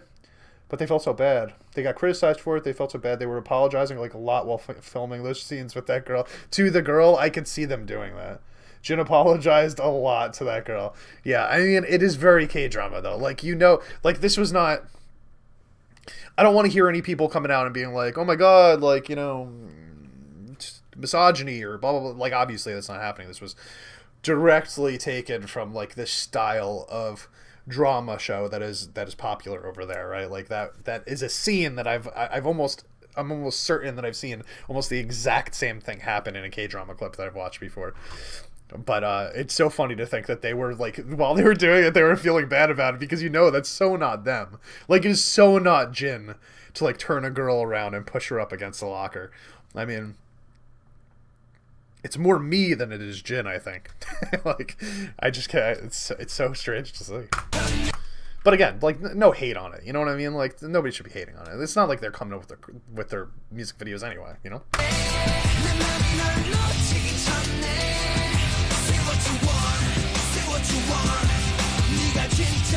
I can't get over V's voice back here. How does he do that? Like, he doesn't do that ever now.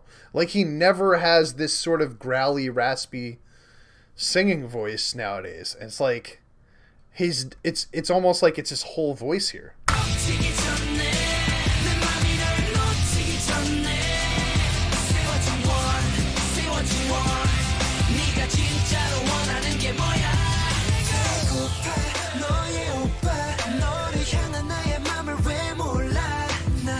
Was that JK singing, though? It is, right? Alright, so they do have him singing here. I thought he was all rap at this point.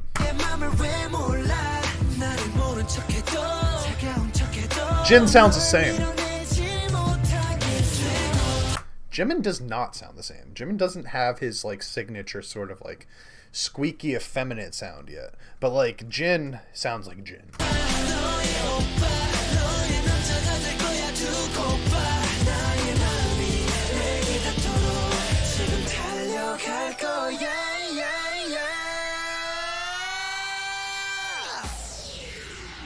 꽉 잡아 날 덮치기 전에 널 놓치기 전에 Say what you want, say what you want 네가 진짜로 원하는 게 뭐야 날 덮치기 전에 내 맘이 널 놓치기 전에. Is that Jimin there? That's got to be Jimin, right? With the high notes. Say what you want 네가 진짜로 원하는 게 뭐야 날 덮치기 전에 Yeah. 널 놓치기 전에. Say what you want. There it is, a little bit. It still doesn't sound like Jimin exactly yet. He hasn't added that squeak onto the end of his notes yet. 네가 진짜로 원하는 게 뭐야. Hey, that was a banger of a track, though. Can I just say, like, I really like some of their older stuff. Musically, yeah. Yes, the video is a little cheesy. Don't get me wrong. The video is a little cheesy. They are, you know, it's obviously, like, this isn't them yet, you know what I mean? Because we know who they are. So it feels much more like a gimmick when you go back and you watch this stuff. Because, like, come on, man. Like, 16-year-old JK ain't tough shit. He's out there like, yo, come on, come mess with me. It's like, bro, I'm just... 2 fingers to the side of the head, I'm pretty sure you're going down. But the music itself was a banger. And it was awesome just to see them like that. Like, I'm just like... I'm having so much fun just seeing the difference. Like, I love watching that. Like, the growth.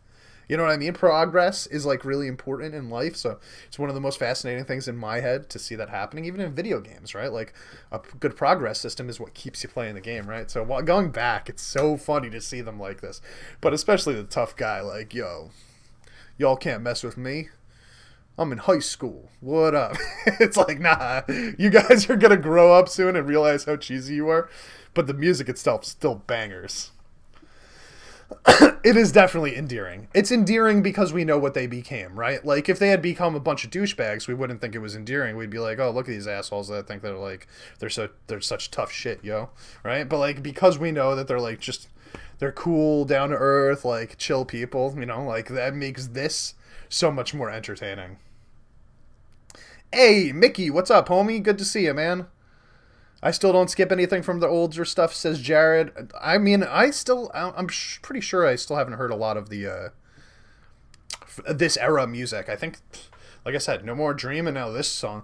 By the way, that did not sound familiar to me. I guess I must have heard some part of it at, like, a concert that I've seen before. But, that was definitely the first time that I've really, like, paid attention to that song before. And I thought it was really cool. Really, really cool. I haven't seen the No More Dream MV. What did I see? Them live? I saw them do that live, yeah. Personally, I think 2014 BTS are just as good as 2021 BTS. They're much better than other rookie groups nowadays, in any case. Oh, yeah. As a rookie group, dude? And let me just say, like, every rookie group pretty much comes out, and even my favorite groups, like, come out with, like, strong gimmicks, you know what I mean? Like, look at Dreamcatcher. When Dreamcatcher debuted, they were a different band entirely, and they were, like, all poppy bubblegum crap, and it was, like, very sort of, like, not them, you know what I mean? And then they re-debuted as Dreamcatcher, and they added a couple people, and they had a much darker feel to them, with the metal and the rock elements and stuff like that, and it was, like, it's obviously a gimmick, you know? We saw them before. It's a gimmick. It's not who they actually are. They're not witches, you know. They're not whatever they're implying that they are. They're not spider queens in real life. It's a gimmick, and it's a cool gimmick, and it doesn't harm them at all, which is exactly what this was at the time.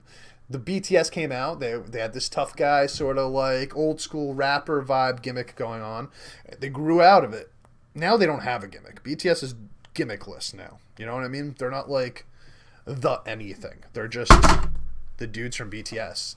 And I think that when you reach a certain point in, like, fame and status and just, like, belovedness around the world, you no longer require a gimmick. You don't need to be anything other than what you are. I think it's sort of like God tier status. You know what I mean?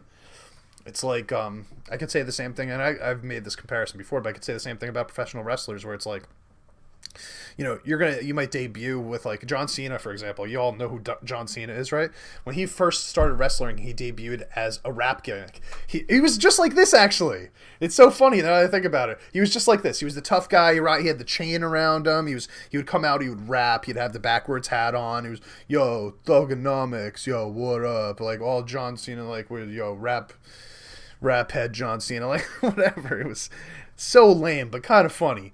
But like as he got more popular and as people started to respect him more, he just became John Cena, and then he dropped the rap stuff and he was just John Cena. He was at some point he became like an army guy, but like by the end of his run, he was just this guy that you know as John Cena because you know his personality. You've learned who he is, and he no longer requires a gimmick. He's entered god tier status, and that's what BTS has done at this point. Not a lot of bands are still relying on gimmicks, and that's fine. That's fine. But it requires a certain amount of status in order to be able to shed that stuff. They were able to do that a few years ago, I think. John Cena does love BTS. That's true. Yes. Yes, Mary. He's a big army. The first time I heard about that, it shocked me.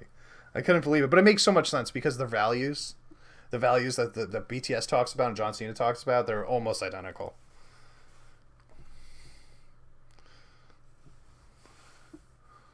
War of Hormone.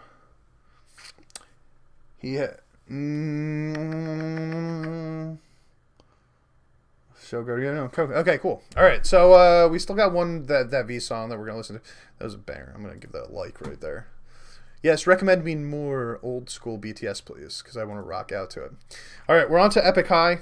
Epik High has I don't know how many of you are big Epik High fans, but for me, they've given me more substance and depth than I think any other K-pop group in the last year that like I haven't heard of them before. They immediately got on my radar with like how deep and smart their stuff was. So I haven't heard anything bad from them yet. So let's check it out. This is called Face ID.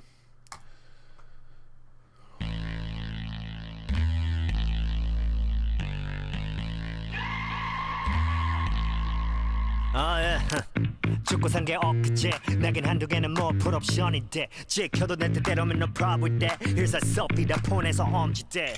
Hang on, sorry. I wasn't watching the lyrics, I was just watching the video because it looked so weird.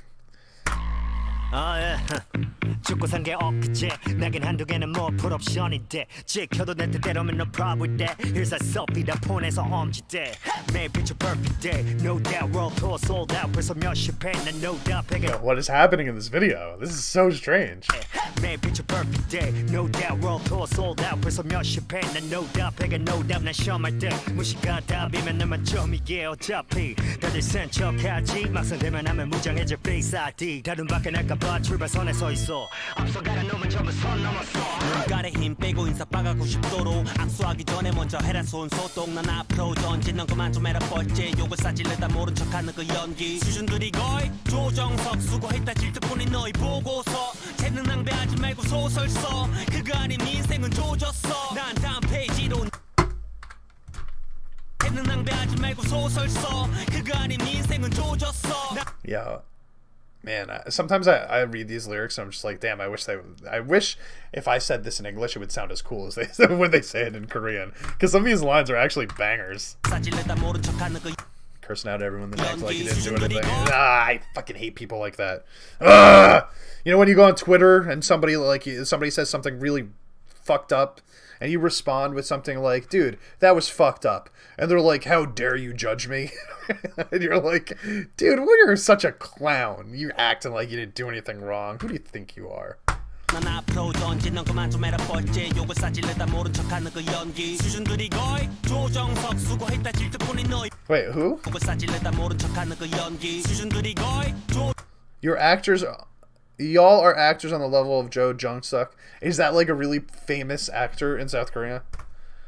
정석 수고했다 질투뿐인 너희 보고서 재능 낭비하지 말고 소설 써 그거 아닌 인생은 조졌어 난 다음 페이지로 내 에픽하이로 잠깐 매장 그냥 나의 face ID로 난 대놓고 할 실수가 기록돼도 I'm on my way yo 난 뭐한 궤도. Oh, shift. I was about to say this was feeling really old school, man, but it just shifted completely into something far less old school.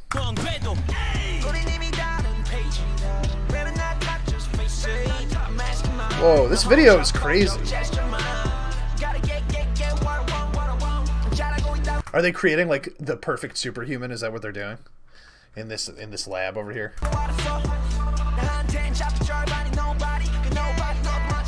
Later, Nicholas.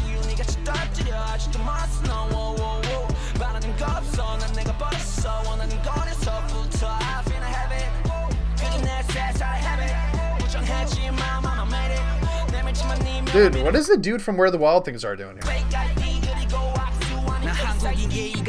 Hey.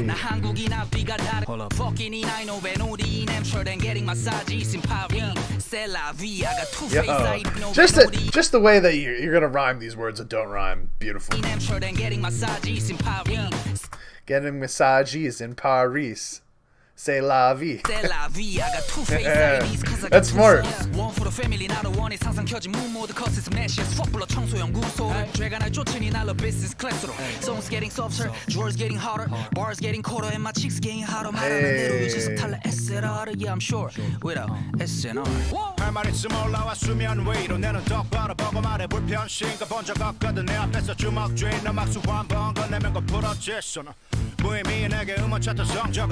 I was wondering if he was going to get a chance to actually do some rapping over here because there's so many people from other groups that are in this. I was like, oh shit, he might even get a chance, but here he is.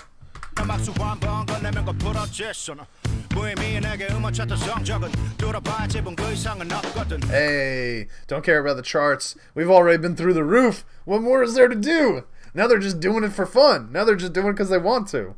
Love to hear it, man. It's like, yo, we succeeded. Y'all still trying to. We can do whatever we want. Talk as much shit as you want. We already made it. Hey.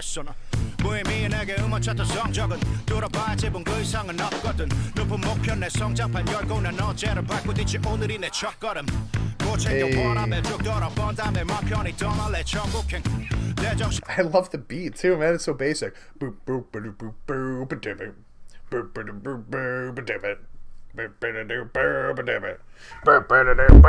know what I'm saying? Simple. Don't need a drug, just a hit of inspiration. They have the best lyrics. I love their lyrics, man. So fucking clever. And the fact that they're as clever in English as they are in Korean, a lot of the times you see the translation and you go, okay, that was probably way cooler in Korean than it was in English. But in English, it always sounds like it works so cool too.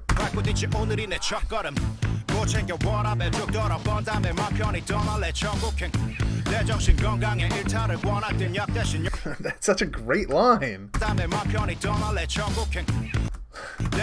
When I'm told that I need escape for my mental wellness, don't need a drug, just a hit of inspiration.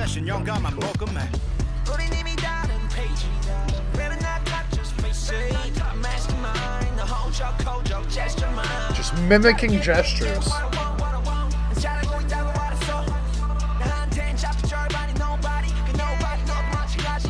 Ooh. Shots fired, man. They're shooting their shots here.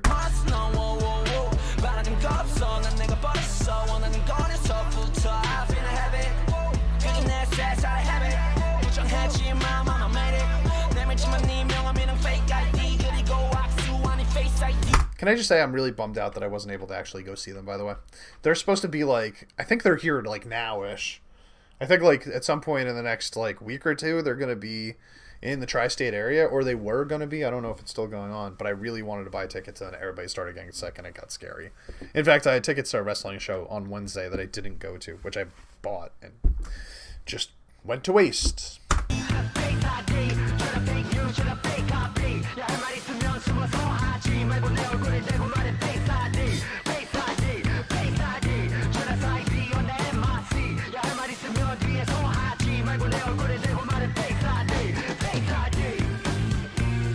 Hey, random faces now. The whole vibe of this is pretty sweet, man. It's definitely old school.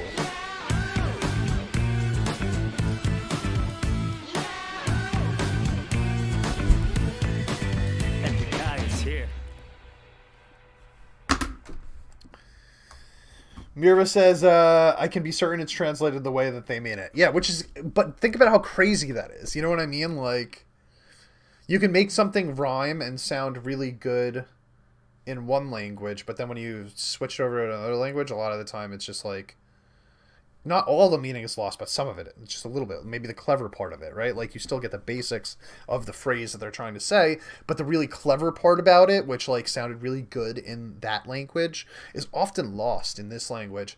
But every time I read the translations, I'm like, damn, dude, like, they've managed to keep the clever part. The clever, witty thing in the other language still sounds like the clever, witty thing in this language, which I think is an incredible feat. It means that you're really smart. The FOMO is real, Ayla. Real, real, real.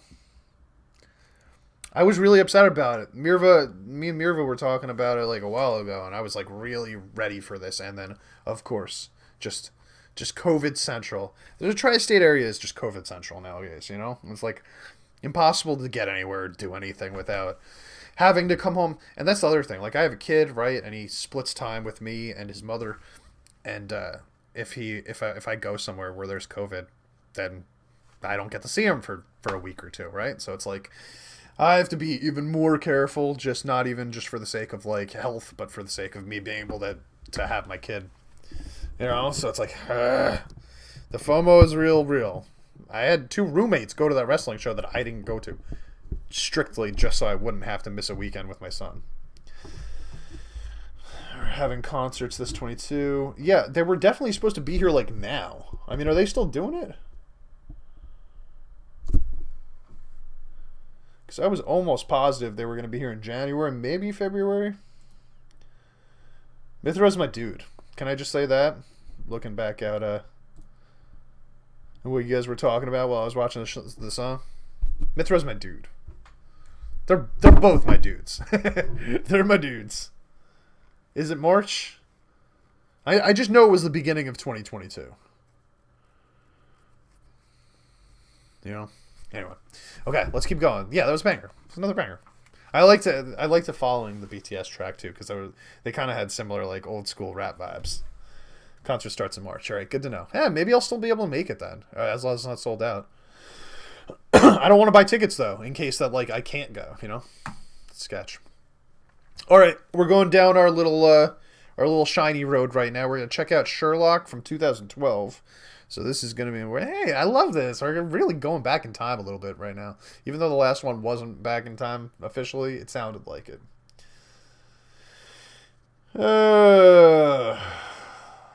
Peachy says, seeing them in Dallas in April. Okay, so concert starts in March. Okay, good to know. I'm going to wait until February probably and see if tickets are still available. And if they are, then I'm going to go. But I don't want to buy them earlier than that, because I don't want to spend money on tickets and not go. Oh yeah, we're before the era of when K-pop groups started putting lyric translations on the videos.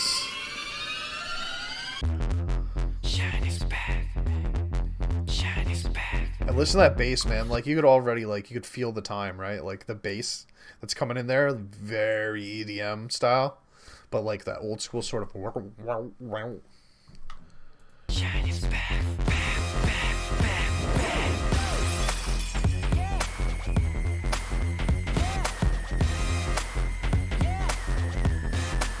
Look at all the skinny jeans too.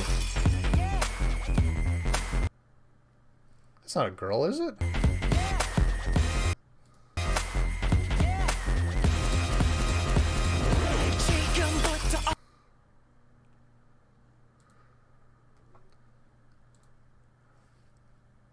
Dude.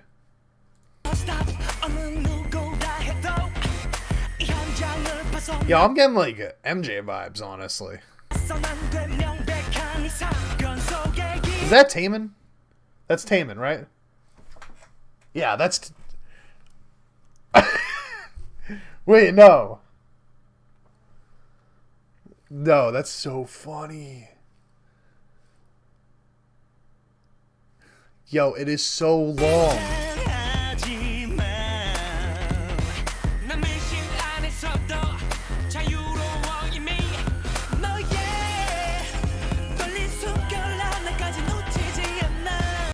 That's Taemin? That's Taemin right there with the long hair and the Arizona sort of like pullover.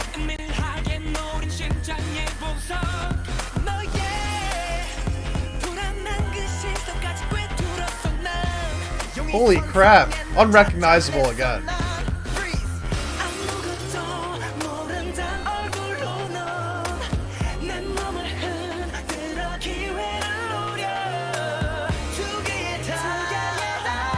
Hey! Love that.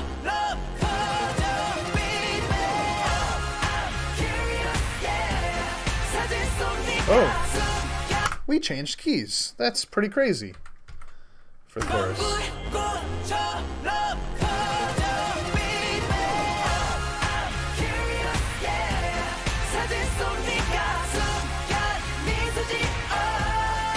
Total vibe shift here.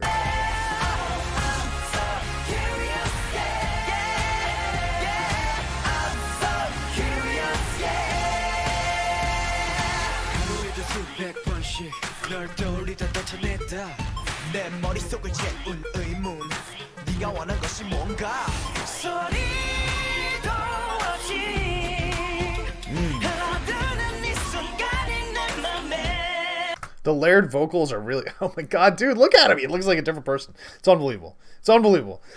The layered vocals are really getting me here. It's probably my favorite part. Also, the dance is kind of like... It's interesting to see the difference of how the styles of dance too. Like there's so much sort of like the movements are like really visualized. How do I word this? It's like each thing that they do is they're trying to paint a picture with it.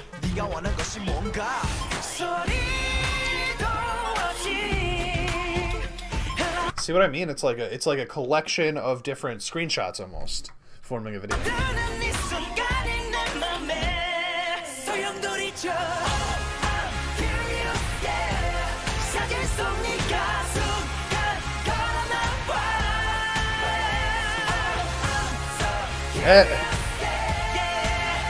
The dances are so different. It's so interesting.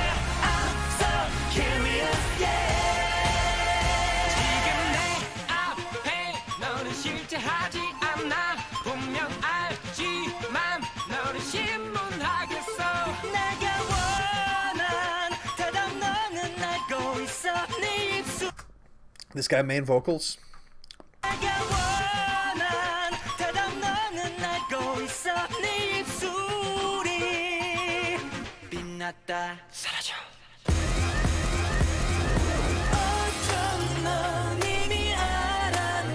MJ dance vibes too.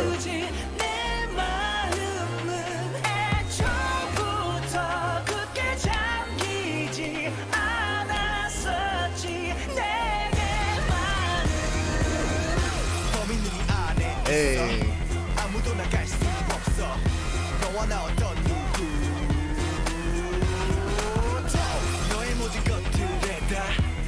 Hey, we're back in the alley. They were in an alley in the last video I watched too. They really like alleys.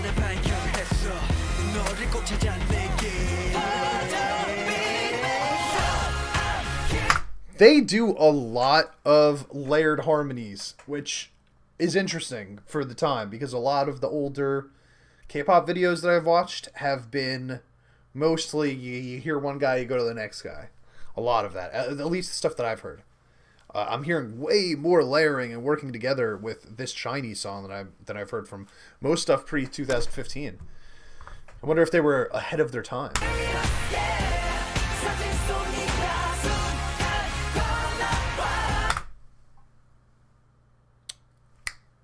Main vocal was Jonghyun the main vocal. Man, I remember when that story hit. I had just started getting into K-pop. That was like kind of blew my mind.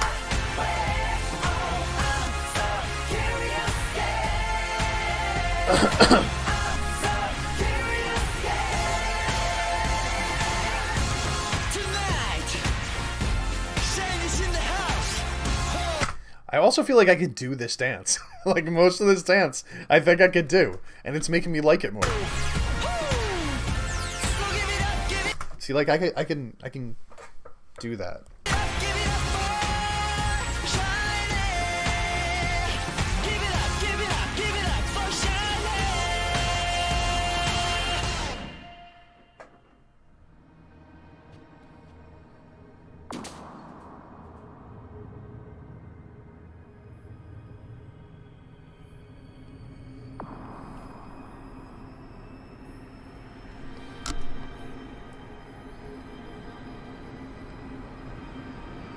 she steal it?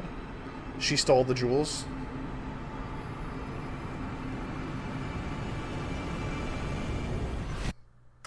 What does it feel?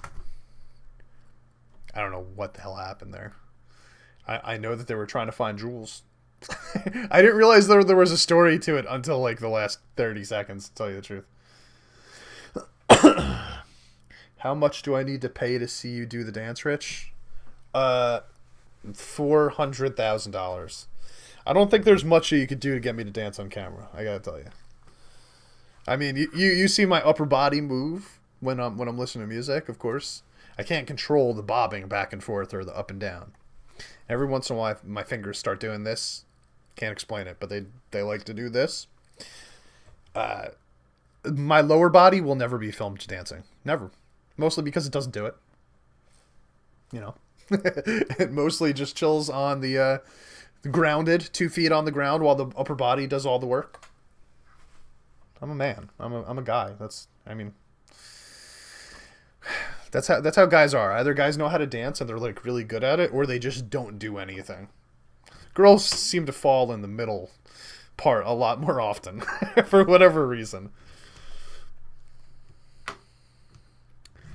All right, cool. Let's keep it moving. We're going into Taemin's Want now. This is from 2019. So we just saw Taemin rocking the old school Ozzy Osbourne hair.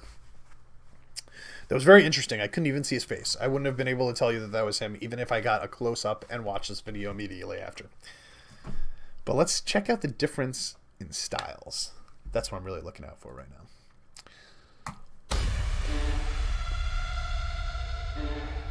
Good job, Tina.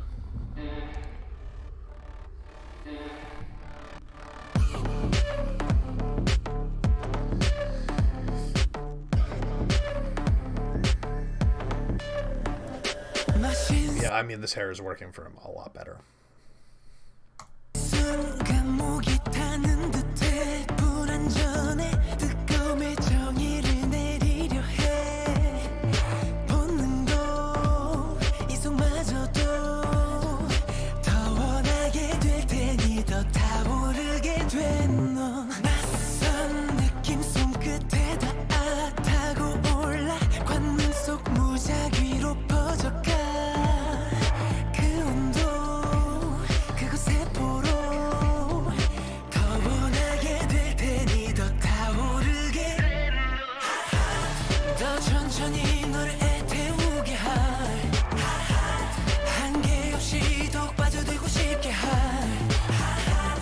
He's always slithering, this guy, isn't he?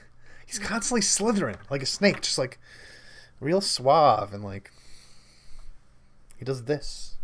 You see this? He does this with his body a lot. It's always moving. His hips are always coming in and going back out.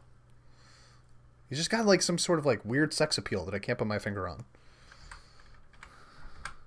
It got the same vibe as the other Taemin song that I checked out also. It's like sexy. How do you explain what a song sounds like when the song sounds sexy? It's a sexy sound song. I don't know.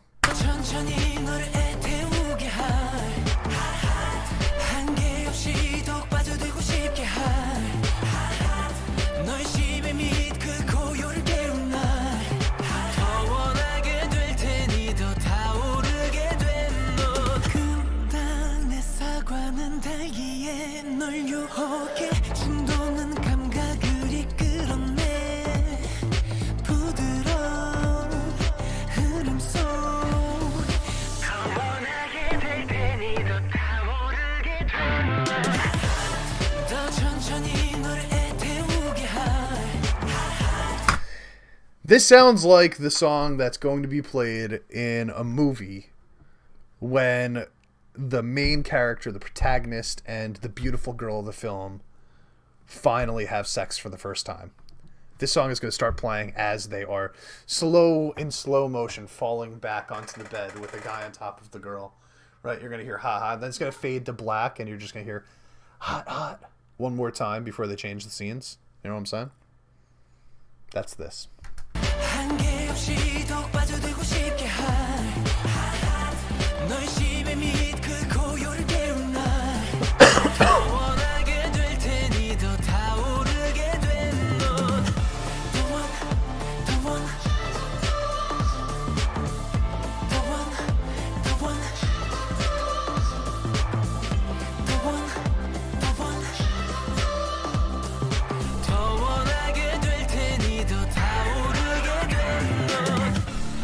Also, just musically, it kind of reminds me of like an 80s pop track a little bit, like Aha, something like that, you know, like something you would hear on Grand Theft Auto 2 soundtrack, 3 soundtrack, you know, something from like the 80s, got that classical sort of like, I don't know, you know what I mean? It's really atmospheric. The 80s had a lot of that going on. See, look at him snaking around. He's doing this. It's just like even his shoulders snake around. I'm your toy, he says. Trust your own self-control. This is basically a porn.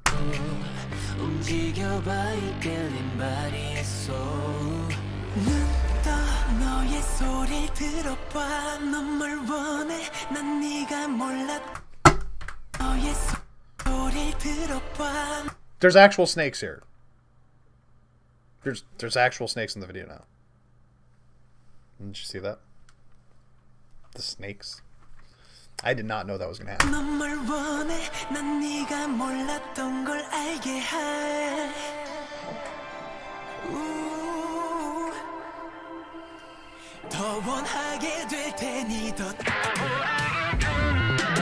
See, the snakes are evaporating and then entering into him, and that's why he's able to go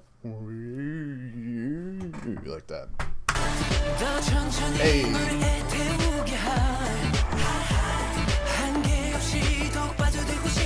Damn, footwork there, though. That was pretty sweet.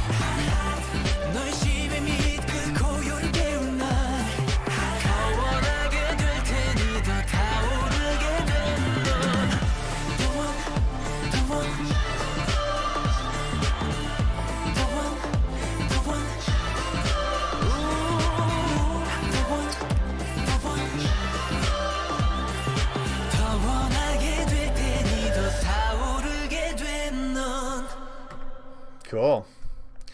I'm telling you, man, like, if I were into dudes, that would have been, like, porn for me.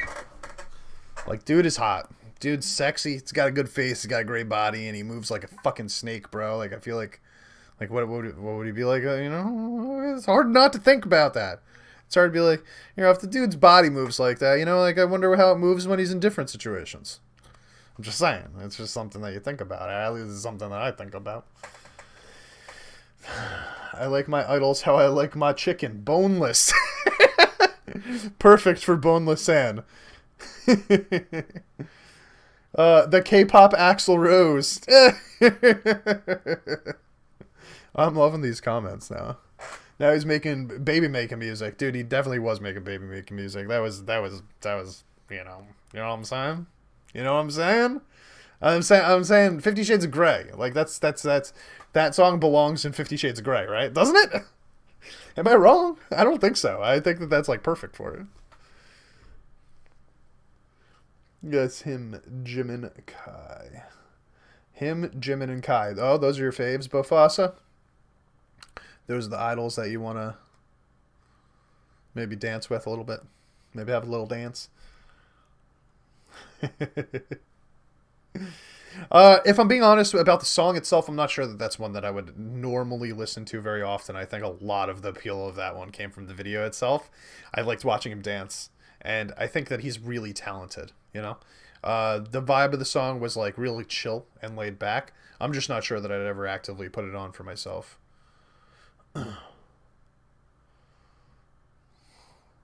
But that being said, like, I thoroughly enjoyed watching the video.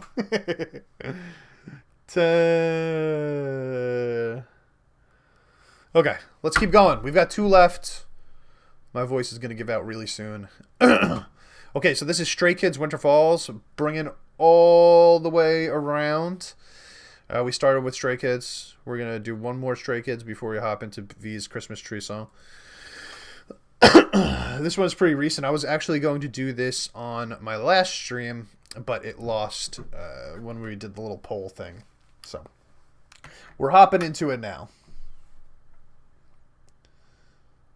10, huh? Hey guys, if you got more Taemin for me to listen to, I like the first song that I heard from him better than that song, so I still know that there's a higher potential for me liking his music, so I wouldn't mind listening to more of him. I think he's really, you know, when it comes to like listening to more stuff for me, it's always like, okay, the first couple times that I'm watching them, I'm usually looking for potential, you know? Like, how talented is this person?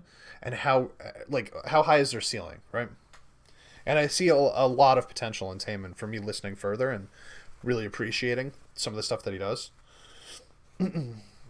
So even if I hear something that's like maybe not my favorite thing the first time that I hear it, if there's potential, I'm usually like, I don't ask for more of a certain artist unless I think that there's actual potential, because I don't want to just come on and be like, yeah, that was okay, if, 10 times in a row.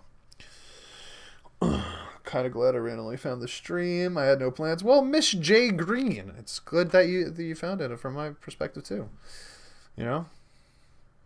I love when new people find the stream. When it comes to Taemin, I think Advice song is my favorite of his. Advice was really, really good. I really, really liked it. I have it on my playlist. Under My Skin by Taemin is really good too. Okay, we'll keep that in mind. All right, let's hop into Stray Kids Winterfall. Go.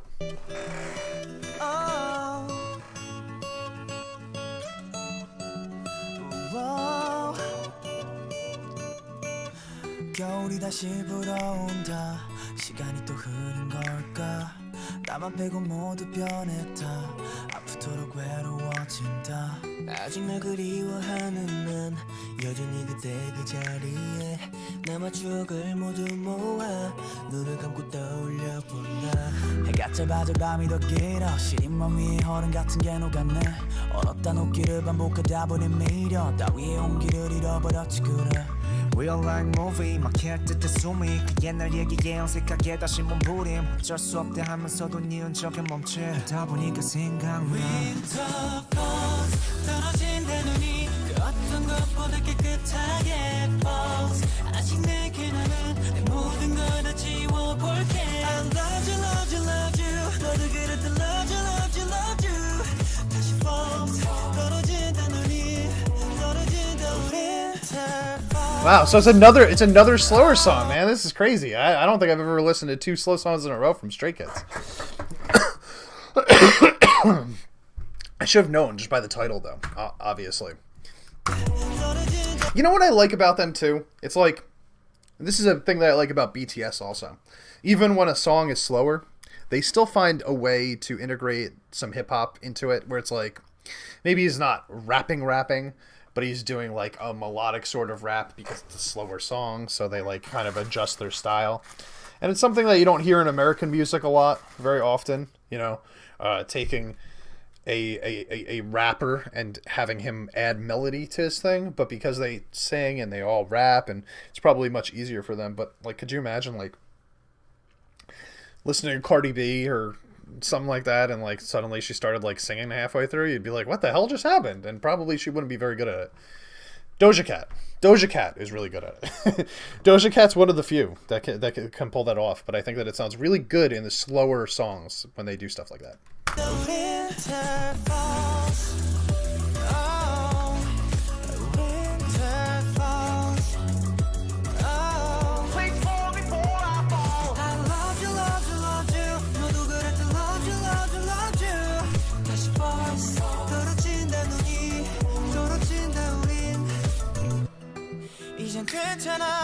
And before I forget, the acoustic guitar is really making it for me.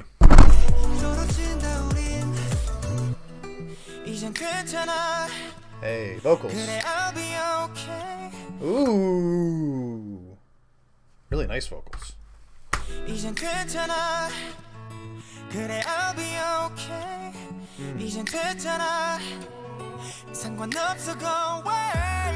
기억 속에 너를 찾는다 그 손잡고 그때 걸어가 따뜻했던 겨울이었다 그때 전부 아름다웠다 조용한 하늘 아래 숨은 맘을 모두 비워 그댈 잊는 것보다 밀어내는 게 나만 쉬워 그래 그대가 그리운 건지 그대가 그리운 건지 도무지 알 수 없는 나의 이름 모를 미련들이 괜히 센 척을 해봐도 나만 우습게 돼 사계절이 몇 번 지나야 괜찮아질까 해 아프기만 하겠구나 추억을 찾아도 나만 초라해지고 상처만 남아 Man, they're so good, man. I love their vocals.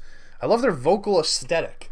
Is that a thing that I can say? Like, it's just like the entire picture that they paint with their vocal line, like the combination of the singers and the rappers and just all of that, like when it culminates, when it all becomes like one giant painted picture, it always sounds like it fits so perfectly.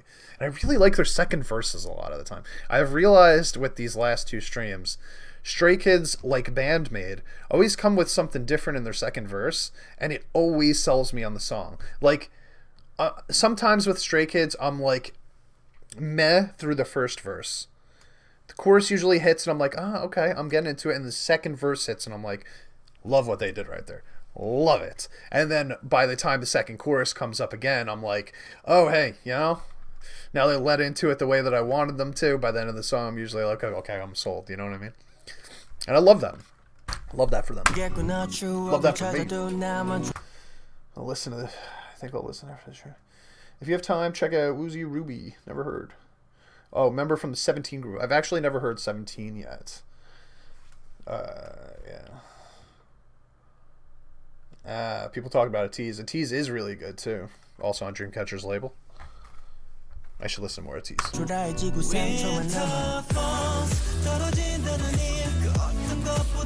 Oh, I wanted to mention the lyrics, by the way. I loved how they were like doing this back and forth sort of rap thing where they were like on the phone or whatever. But the lyrics that they were saying like were the opposite of the sound of the rap, because the sound of the rap was like fast and kind of hard. Like suddenly we went into this part where it was like I said, in the first verse they had like this melodic rap, and then the second verse they had like a straight, like a normal rap. It was just like the monotones, the monosyllabic. Monotoned rap. Goddamn, that word is a struggle for me. But the words that they were saying when they were doing the monotone rap were like, I'm so sad, when will I get over this? Like, can you please take care of me? Hug me, hold me, I need love. You know, and I was just like, damn, it's like he's spitting fire. But at the same time, he's like, please hold me. You know? I feel that, man. That's like my life. I think that's who I am as like a person. If you could break down, hey Rich, who are you? It's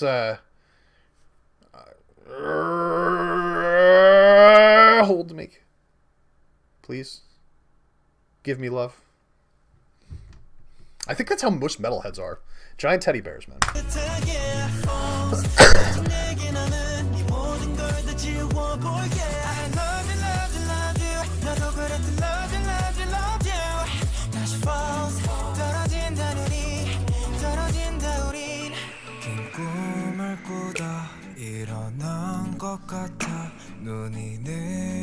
Hey, by the way, people that are attracted to guys, just out of curiosity, who's the hottest guy in this group? Please tell me. Because I've got my own thoughts on this matter, but because I'm not attracted to guys most of the time, it's hard for me to know if other people would agree with me. I'm just curious. Your own personal preference, you know. Who do you think is the most attractive dude here?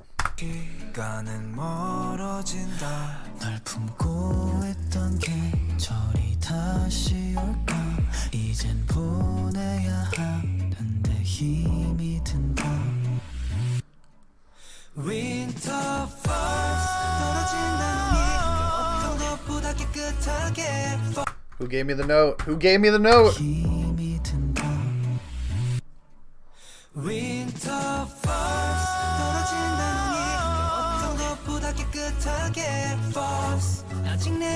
I don't know who gave me that note.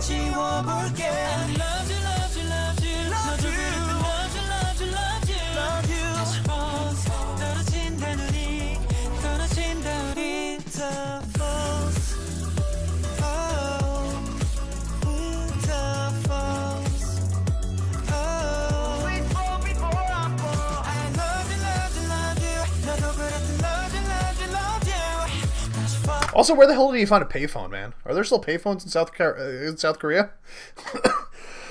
Like, he's having this conversation on a payphone, man. You gotta assume whoever he was talking to blocked his cell phone number. That's the only reason that you would use a payphone at this point. But also, is he on a roof? Did he find a payphone on a roof? It's pretty impressive. I'm just checking the chat real quick. I want to see if anybody told me who did the vocals at the end there. Okay, who do you guys think is hot was my question. Let's take it to the chat. Bang-chan, Felix maybe, Felix, all of them, but Lino, Sungmin, Bangchan, Acne, Lino. We're getting quite a few different answers here, which is nice to see. I love that.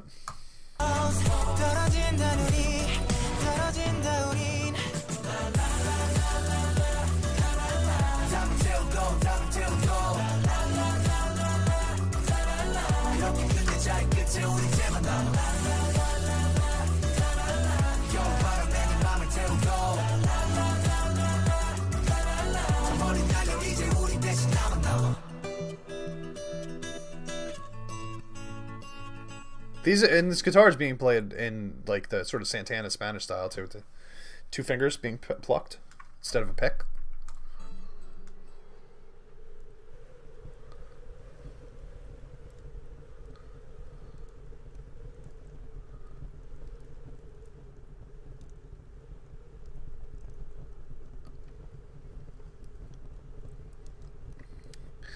I actually really like that song. And it doesn't sound like a song that I would normally really like, but I think it was just really, really well made. Sometimes that wins me over, you know? Sometimes when it's like not necessarily the vibe that I listen to, if a song is just like I think it's really well made, then it doesn't even matter. Like it just wins me over anyway. It's kind of how I felt about this one.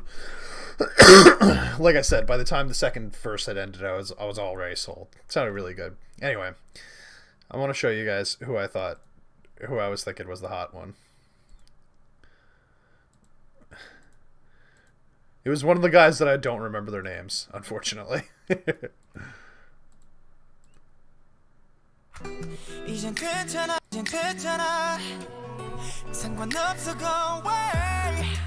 I need them to cut Felix's mullet, though. Holy hell. I like the thing about it, though, is right. It kind of. It's not okay. I'll admit this. It's not the best look in the world, just from like a base standpoint. But it's given him like a thing that's like, I don't know. It's very him. You know what I mean? It's a very Felix thing now. It's like him having that little mullet with a little ponytail in the back. I mean, I'm kind of like I kind of like it just because it's, I don't know. It's like specialized for him. He pulled it off better than I think most people would. This guy. Wait, hold on. No, that's Bangchan. That's not actually who I was thinking. This guy.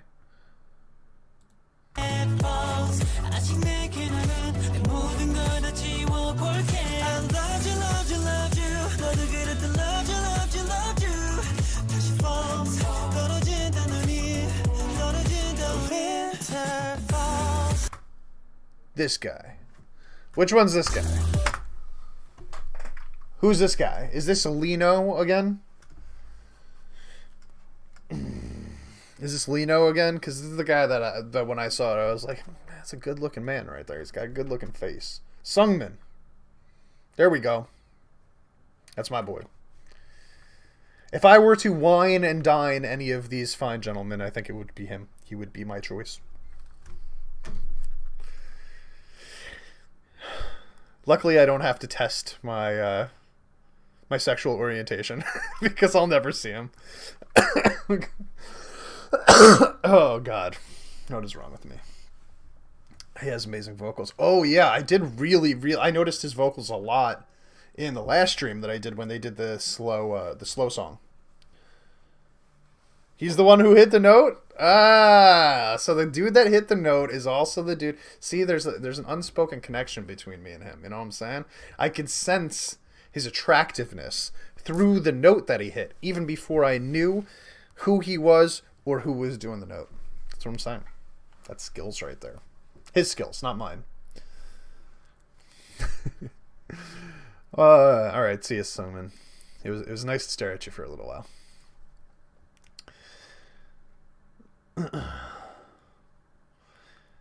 Check it out. Kingdom Sungmin, along with two others, covered IU Love Poem. Oh, I know that song. Actually, I know that IU song.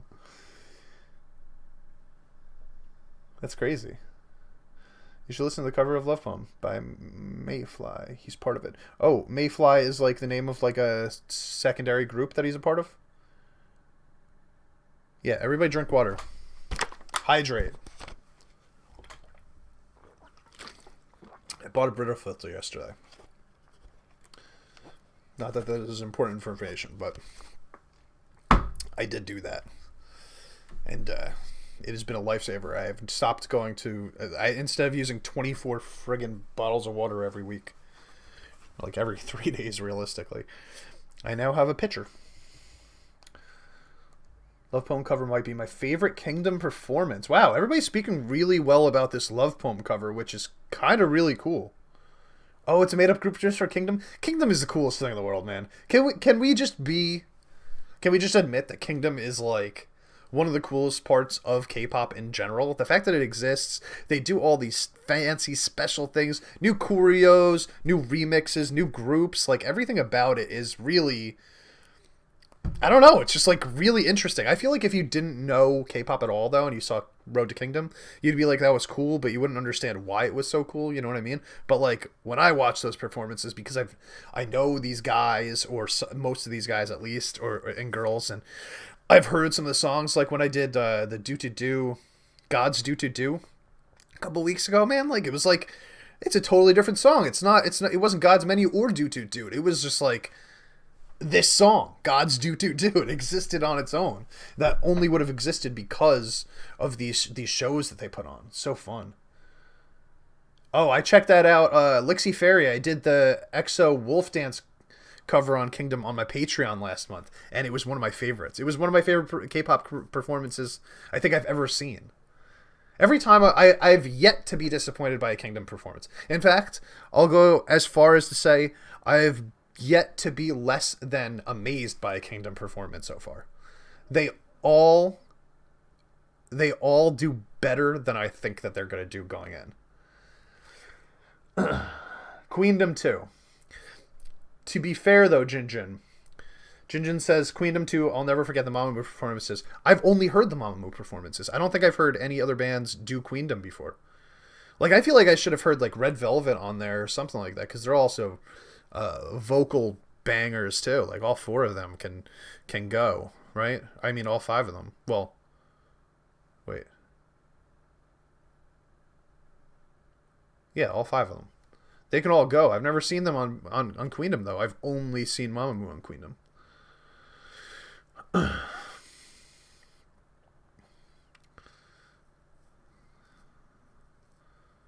Goosebumps every time. Cool. Well, Tina, if you've got this sheet up, please write that down. I would like to check that out at some point, or at least throw it on a poll. The Kingdom performance, that is. Nope. Zaina! I'm going to have to say your name like that every time. We're about to do that right now. Thank you, Tina. And IU does a cover of Shinee Sherlock? Wow, we got like a whole cyclical thing going on here. I saw somewhere that there's going to be a new Queendom. Nice. See, now that's a type of thing. And let me know in the comments if you guys would be interested in this. I've gotten to the point in my channel where I've been doing this for 2.5 years, you know, and it's not like I'm bored of finding new music, but, you know, my views depleted over the years because people are like, hey, he knows K-pop now. It's less interesting to hear his thoughts on things because he's already aware of it, right? Like, most people watch reactions for fresh takes, right? Like something where they don't know anything about the genre, so they can be surprised by it. And I feel like that's fair, you know? Like, whatever. Like, you do you. But I've been trying to think of, like, things that I could do that are not just music, because, like I said, there's some things that people are just not that interested in hearing from me about anymore, which is why I've kind of combined these things into streams a lot lately. I'd rather have you guys here, talk to you about it, so we could have some back and forth on it, rather than me just recording a video and it getting 3,000 views on YouTube. Like, really, what is... It's not really doing anything for you. It's not really doing anything for me. You know, if it only gets 3,000 views, I'm probably not going to do that band again. So, like, it kind of hurts at the end of the day. So I like doing these things on stream now. But I would love to do something like watch all of Queendom, you know, and like as they release the new episodes, you know, do a reaction for the new episode as it comes out. You know what I mean? Like, I was doing that with In the Soup with BTS this year, but because of YouTube, I could only do that on my Patreon. You know, I did half of one episode on YouTube, and then the next one got blocked like 10 times in a row, and I just gave up. But I have a feeling like with something like Queendom or Kingdom or something like that, I could probably watch the whole episode and then upload the highlights to YouTube. If you guys wanted to see that, I would love to do something like that.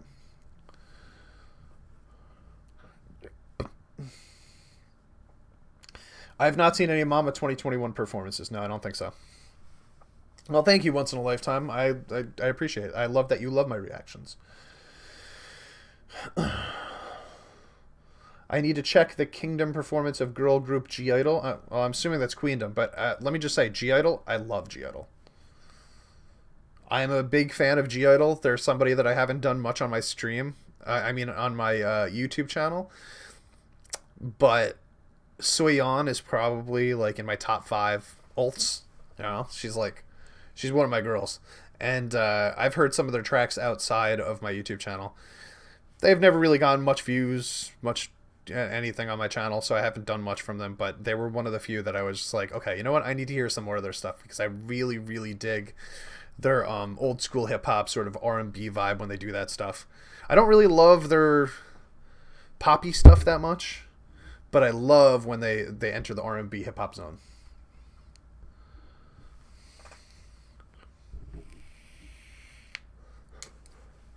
Diana says, I love your reactions, but I honestly enjoy your streams more. Oh, that's great. It's actually nice to hear somebody say that, Diana. I don't know if anybody's really told me that they enjoy the streams more than the reactions in general.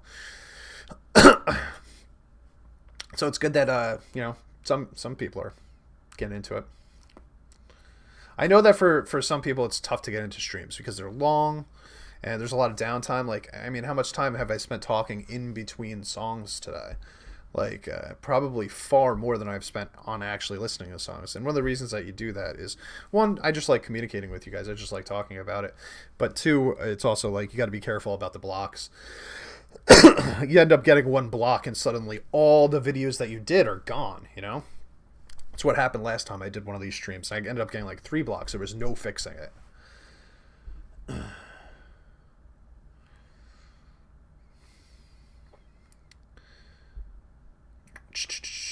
We get to have interactions like this. Yes, Soyon is such a talented rapper. She's underrated. Unbelievably enough, she's underrated. I mean, it's as simple as like, you want to hear what sold me on her real quick before I get into the last track here. It was as simple as this. This was like 2019, right before I started my channel. I heard this song, right? So it was like, I'd heard Blackpink, and I had known like a few of their songs, and then I heard like a couple Red Velvet songs, and I was like, ooh, this was before I ever heard any BTS, or any guy groups at all over in South Korea. And I remember driving home from the Poconos one day.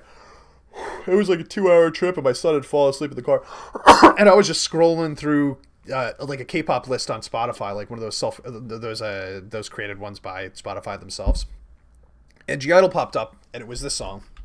And I was sold in the first 30 seconds. And also, I never hear anybody talking about this song. It's like not that popular of a song, I guess, like in general.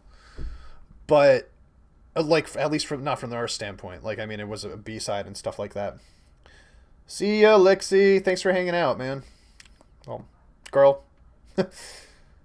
But when I first heard this song, and like I said, this was before I even had a channel, I was like, who the hell was that chick? And it's just this first line, it's just this first part of this song, where it's like, wow, she's really talented. Like, she really has a nice rap flow. And then after that, I ended up going back and watching some of her clips, just like, you know, best rap compilations from Soyon and stuff like that. Which is why, like, when people suggest, like, oh, you should check out G-IDLE, a lot of the time I just don't even respond, because I'm like, I've probably already heard that, you know? But I haven't heard any other live performances, so I'm still behind on that stuff. So yeah. You hear this, I don't know how you could hear this first verse of this song and not realize that she's one of the better rappers out there. Also, the beat is just fire. Dollar.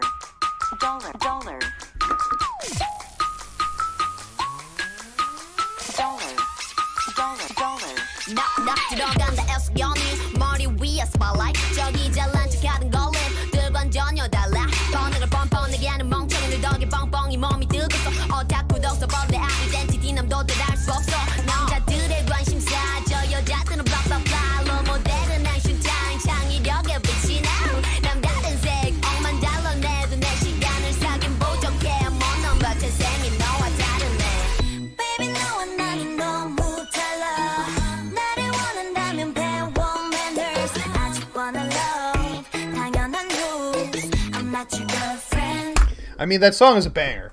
And if you guys have never listened to that song, you should just listen to that song, because that song rules. It's like one of those like super underrated K-pop songs. I don't understand why.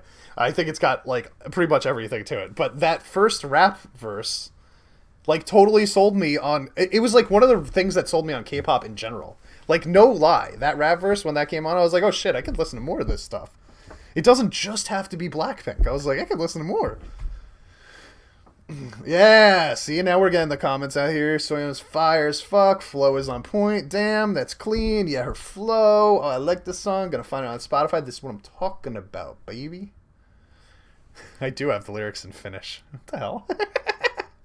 Why did I do this? Was just for you and Mirva, Tina. Just wanted to make you guys feel at home right here. But yeah, this song is a banger. Everybody should listen to this song if you've never heard it before. She's very, very good. She's also super hot. I follow her on Instagram. She's very, very pretty. Anyway. Okay. Let me get my breath for a second here. V, I just saw the alternate reality version of you, sir. Ginger V. It's like the supervillain version of V. Because his voice was raspy. He was a little scary. He had fiery hair. And I barely recognized him. Oh, yeah. Yo, speaking of Produce 101. Oh, wait. Before we even get into this. Now everybody's... I shouldn't have brought up Soyeon because, like... Because I have such a crush on her, you know? But they did another song. Shit, what was the name of the song? Hold on, give me a second. Their group did a song that I thought was so good, and I still listen to this day. Do you guys check out any of this this Produce 101 show? Because I've got a crush on her. There's no doubt about it. She's like isn't it so funny how, like, I have all these videos on the internet that you guys can watch, and truthfully, Soyeon is like a top 3 probably K-pop idol for me, and y'all would never even know because I never do G-IDLE on my shit, you know? So, like, my crushes, I've got secret crushes. I've got all the secret crushes in the world. Alright, where's this track?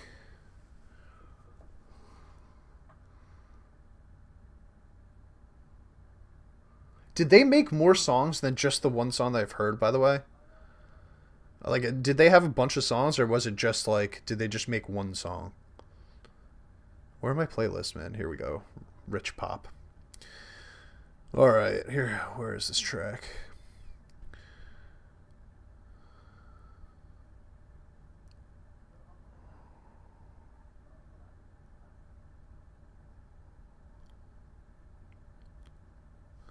Damn it, I can't find it. Now I'm just making you guys wait for nothing. Yeah, they're my hidden truths. Exactly. Because, like, I feel like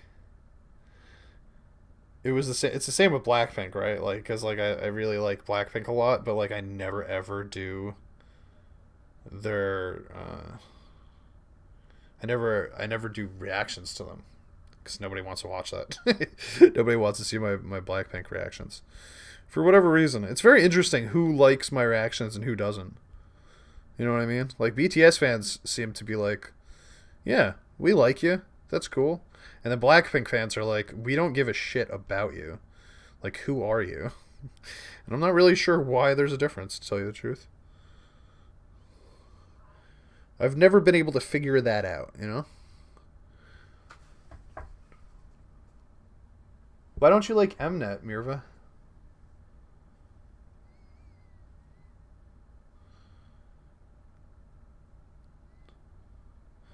Is there a reason, or is it just like, have they done like, are they like sketchy or something?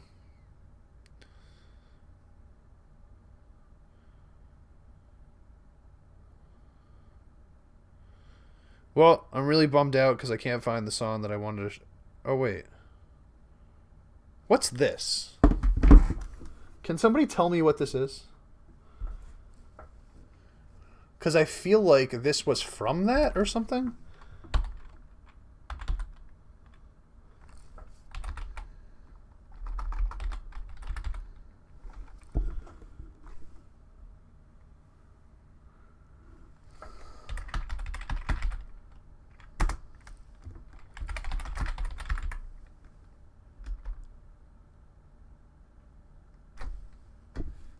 This. Can somebody explain this to me, okay? Because this came on my Spotify, and I've been a really big fan of this song, but I don't understand what it is or exactly what's happening here. So if anybody could tell me, like, the college what this is, I think it's from the show. I know Soyeon's in it.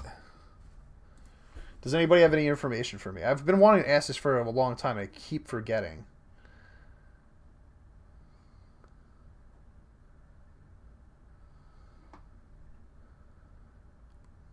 I like that you like BTS and Mamamoo, so that's enough for me. They're good. They're definitely, you know, in my top 5. Oh, hey, Amanda, you actually watched some of my Blackpink reactions. Shocking. I didn't know anybody watched my Blackpink reactions. Yetzi from Yetzi is from the newest one, right? The one that came out like 2 years ago. Shit, what was the name of them? Starts with an I. Don't watch any Blackpink reactors, but what I see of BTS reactors, ARMY just likes them in all form as long as they're respectful of the guys. Yeah, it's probably very similar. I watch all your reactions. Well, thank you, Mira. That's very sweet. So anyway, can somebody explain to me what this is? This song is a banger.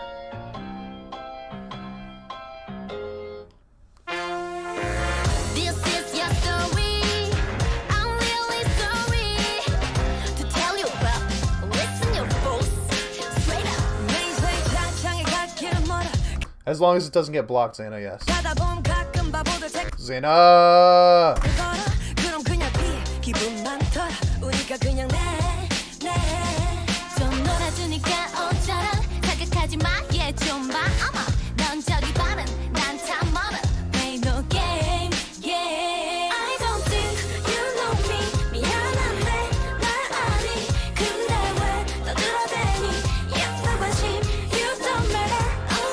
So yeah, nobody knows about this because like this song is a banger, and I don't know if they did more songs or not, but like I can't find any. So I would like to hear more from them though. I don't know if this was just for the show though. Anyway, okay, yep, my voice is on its last legs. It's time. Let's go. V, your turn. Show me what you got, baby.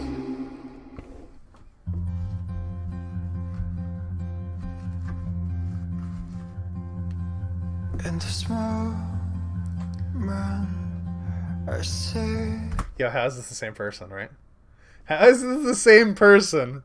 How is this the same voice that we heard not an hour ago going rah, rah, rah? Yeah, it always comes around this time. Is this English? It's English. When the rain stops, you shine on me. Your light's the only thing that keeps the cold out. Moon in the summer night, whispering of the stars, to singing like Christmas trees for us. So I tell you a million tiny things that you have never known. It all gets tangled up inside, and I tell you a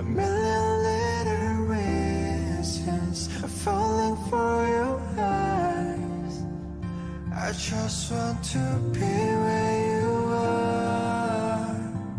Man. Such a stranger thing. Nobody sounds like him. Nobody.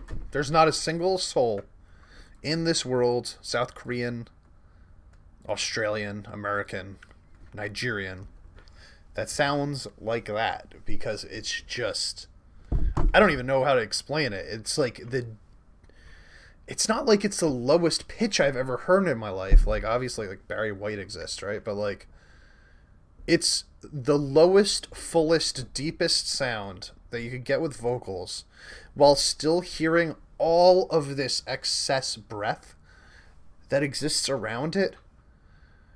I don't even really understand.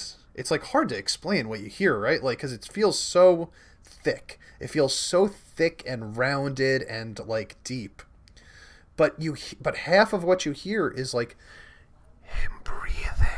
It's like you hear all this breath that kind of, like, gives it the atmosphere also.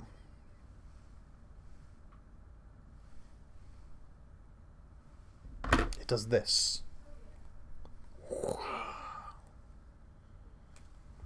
Whatever that means. This is not the official... No, this was just the first thing that popped up.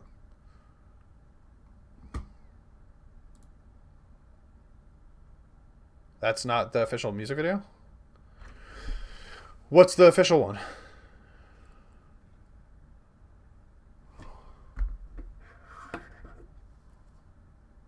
That wasn't the official music video. I totally bought into that, man. He got me.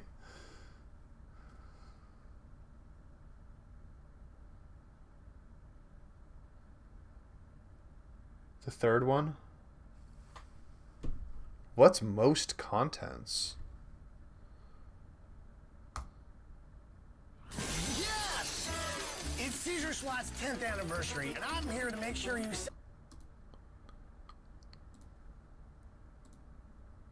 Oh, this one's got English lyrics. Hey, that's weird.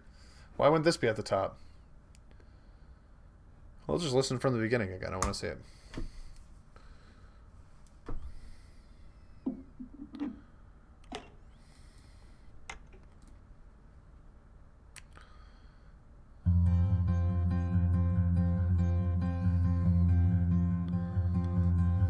In this moment, I say I actually do believe that's Anna. always comes around. Because I can imagine, like, a vocal coach being like, this isn't really what you're supposed to do. And V's like, this is my thing, homie. Like, this is what I do. This I believe. Because it's just very specific and his signature sound, you know? When the rain stops, you shine on me. Your light's the only thing that keeps the cold out. In the summer night, whispering of the stars, they're singing like Christmas trees for us. So I tell you a million tiny things that you have never known. It all gets tangled up inside, and I tell you a million little reasons I'm falling for your eyes.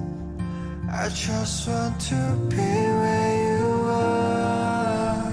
You know what it is? You just hear, like, everything. You know? You just hear everything that he's doing. It's different than a lot of other singers, where it's like every sound that's coming out of his mouth, I feel like the breathing and the voice cracks and just every single sound that he makes when he's recorded comes through in the mix. And it's like such an interesting, like, it really feels different because of that. It adds so much character. It's like, I don't know. Man. He's got a different voice than, like, everybody. It's such a strange thing to do. Sometimes I don't understand you. Like, that's, like, right there. Can't, like, I know you can feel that. Sometimes I don't understand you. Like, it feels so much like he's saying what he's saying. Like, he's not just singing. the words, regardless of what the words are. It's like he's emoting with his signature sound.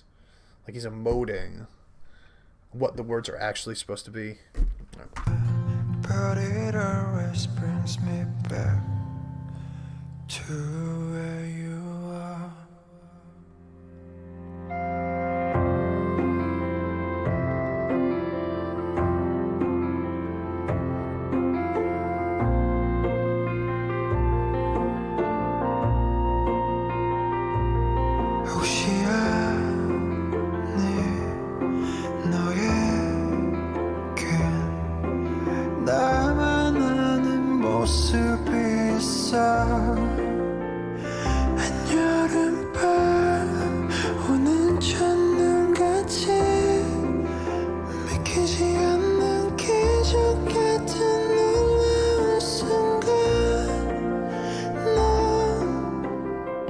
I mean, that part is really, really good. It's a really, really good.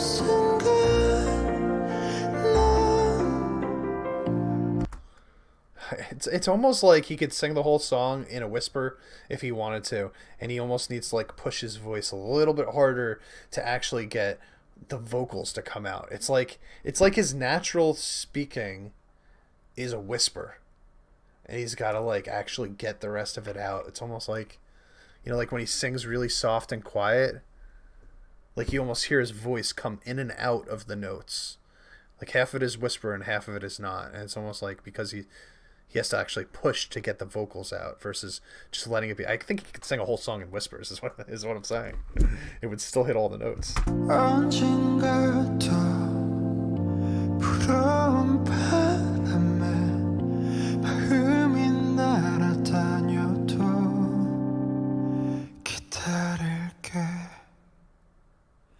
So I tell you a million tiny things that you have never known. It all gets tangled up inside, and I tell you a million little reasons falling for your eyes. I just want to be where you are. Yo. Yes.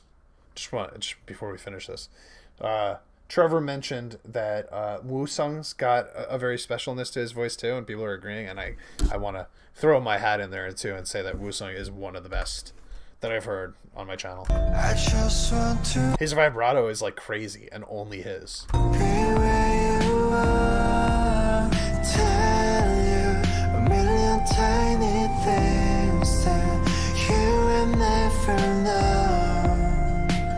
It all gets tangled up inside. Tell you a million little reasons falling for your eyes. I just want to be where you are. Cute. He's crazy. They're all good. I don't even know what to say, man. Every time, the hardest thing to do is every time I finish a video, I'm like, what do I even say? What am I supposed to say right now? I just said everything I want to say. Listen, the man's he's got a voice like a hug, somebody said in there before, and you're goddamn right. It sounds like I'm being hugged. Somebody else mentioned it sounds like he's singing directly into your ear, and goddamn, that is so accurate. It really does sound like he's singing directly into your ear. The recording it's part of this is the mix, the recording, like how well his voice is captured on a recording. Like his voice is made for that, you know what I mean? And I just think it really just sounds like he's right there. It's just like he's right up in there, just like going, how are you today, Rich? You look quite beautiful. Like, and I'm like, yeah, V, I know, but thanks for saying it anyway, you know. You're a good dude. Appreciate it. Yeah, he's got a great voice to lull you to sleep. It's true. It's hard to keep your eyes open. To tell you the truth, I was literally just like floating in the air, just like, thank you. It's like a massage, an ear massage.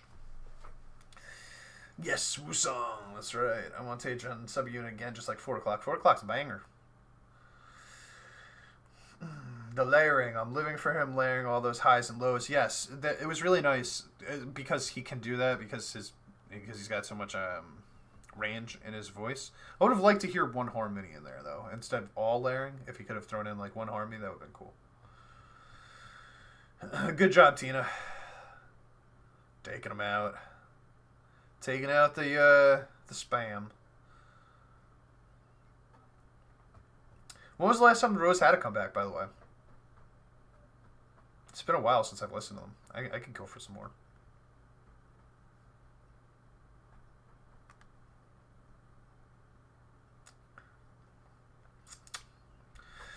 Alright, guys. They came back last week. What was the song called? Just out of curiosity. I'm not gonna watch it, so don't get hyped. Beauty and the Beast.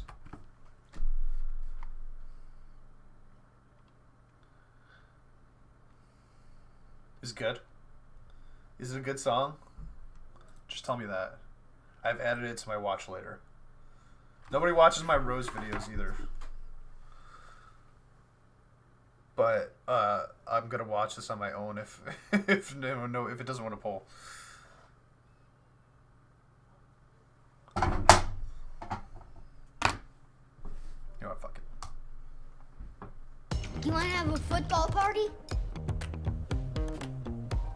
Bring the game home an amazing.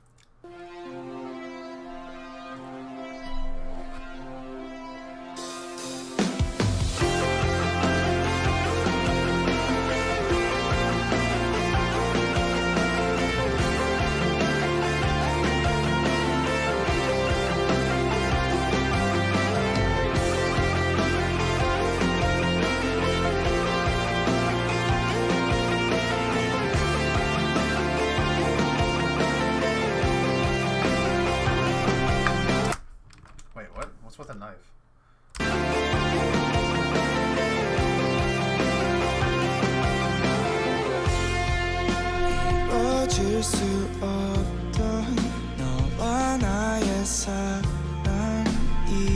Yo, he kind of sounds like V a little bit. Which is weird that I never noticed that before. But he does have a similar, like, sort of breathy deepness to it.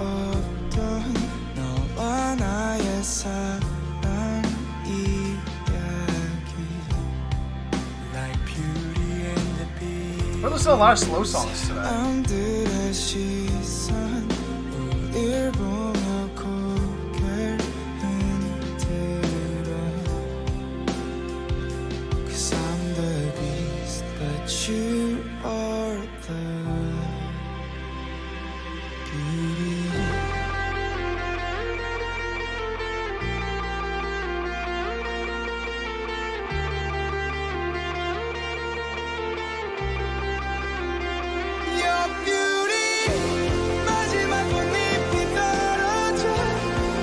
Hey, there it is.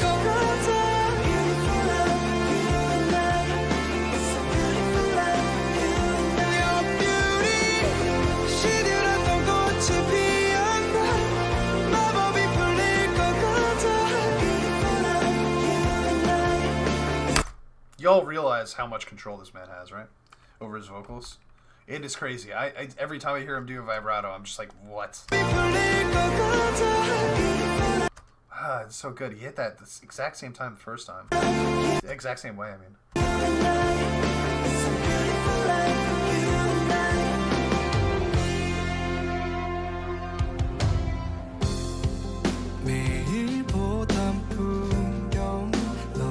Is this the chillest stream we've ever done? I think this is the chillest stream we've ever done. Aside from Boy in Love, which was the opposite. It was like one of the heaviest BTS songs. Everything else has been real low-key.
This is a really cute video, but I just want to check out if there's an explanation as to what the video means. Oh, hey, they did this themselves? Cool. Wasn't there like a big thing a couple years ago with their management like having a problem or something?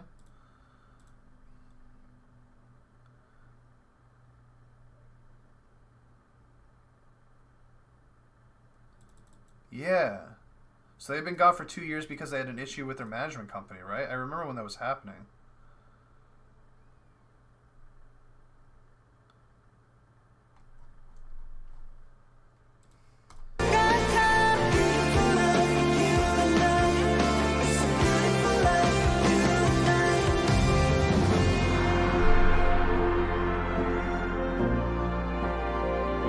I honestly don't know what the video means yet. I'm trying to figure that out now.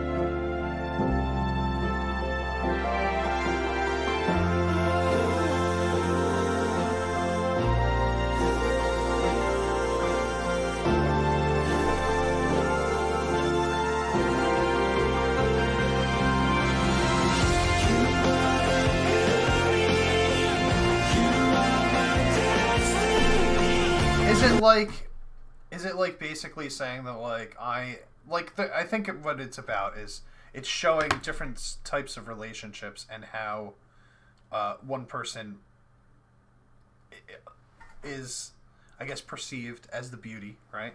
Like, and not just from like a beautiful standpoint. I'm thinking that like this little kid, like for example, is perceived as the beauty in this relationship with his grandfather. I'm assuming this is, because it's like you know, he's got the beauty of a childhood soul, right? Like a children's heart, right? And the beast is like life, reality, me, who we are, and me trying to be worthy of the beauty. That's what I've gotten so far. I'm not sure that that's right.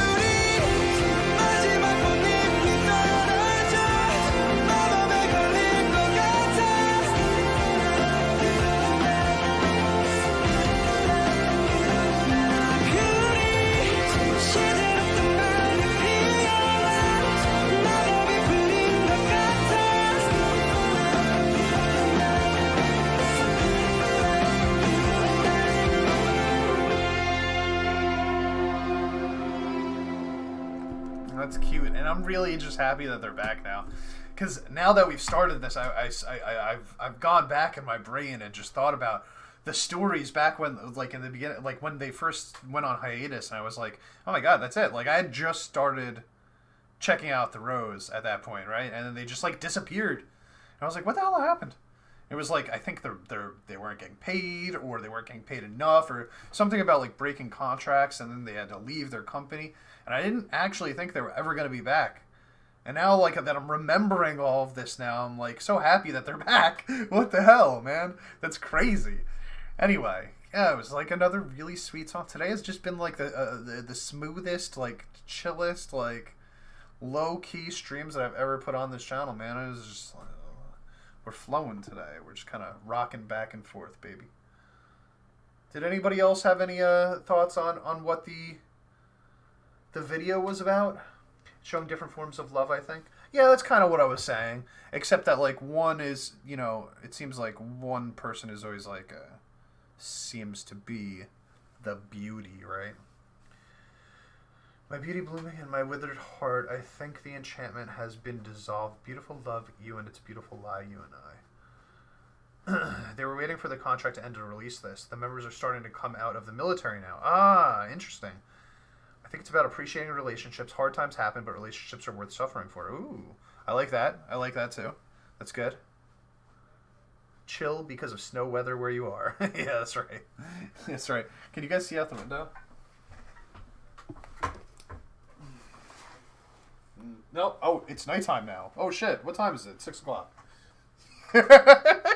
Have you ever come out of a movie theater and been like, oh, when did night happen? That literally just happened for me. I fully expected to open that window and have just snow, white snow shining through the window for you guys to see. But no, it was very much it's nighttime now. Okay, guys.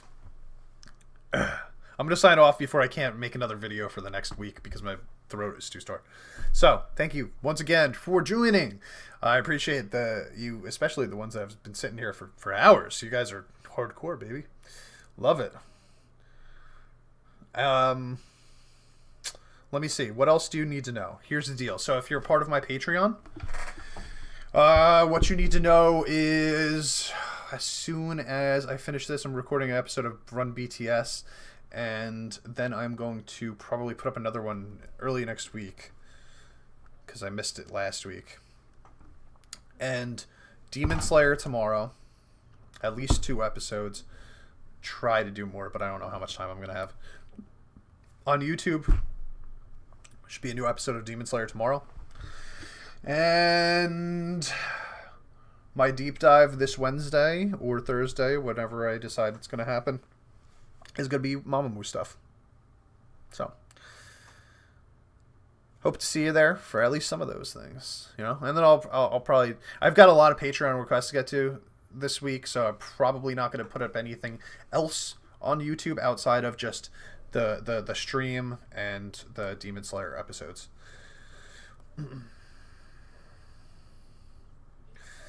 Good night, guys. Thanks for joining. Much love. I'm going to get out of here.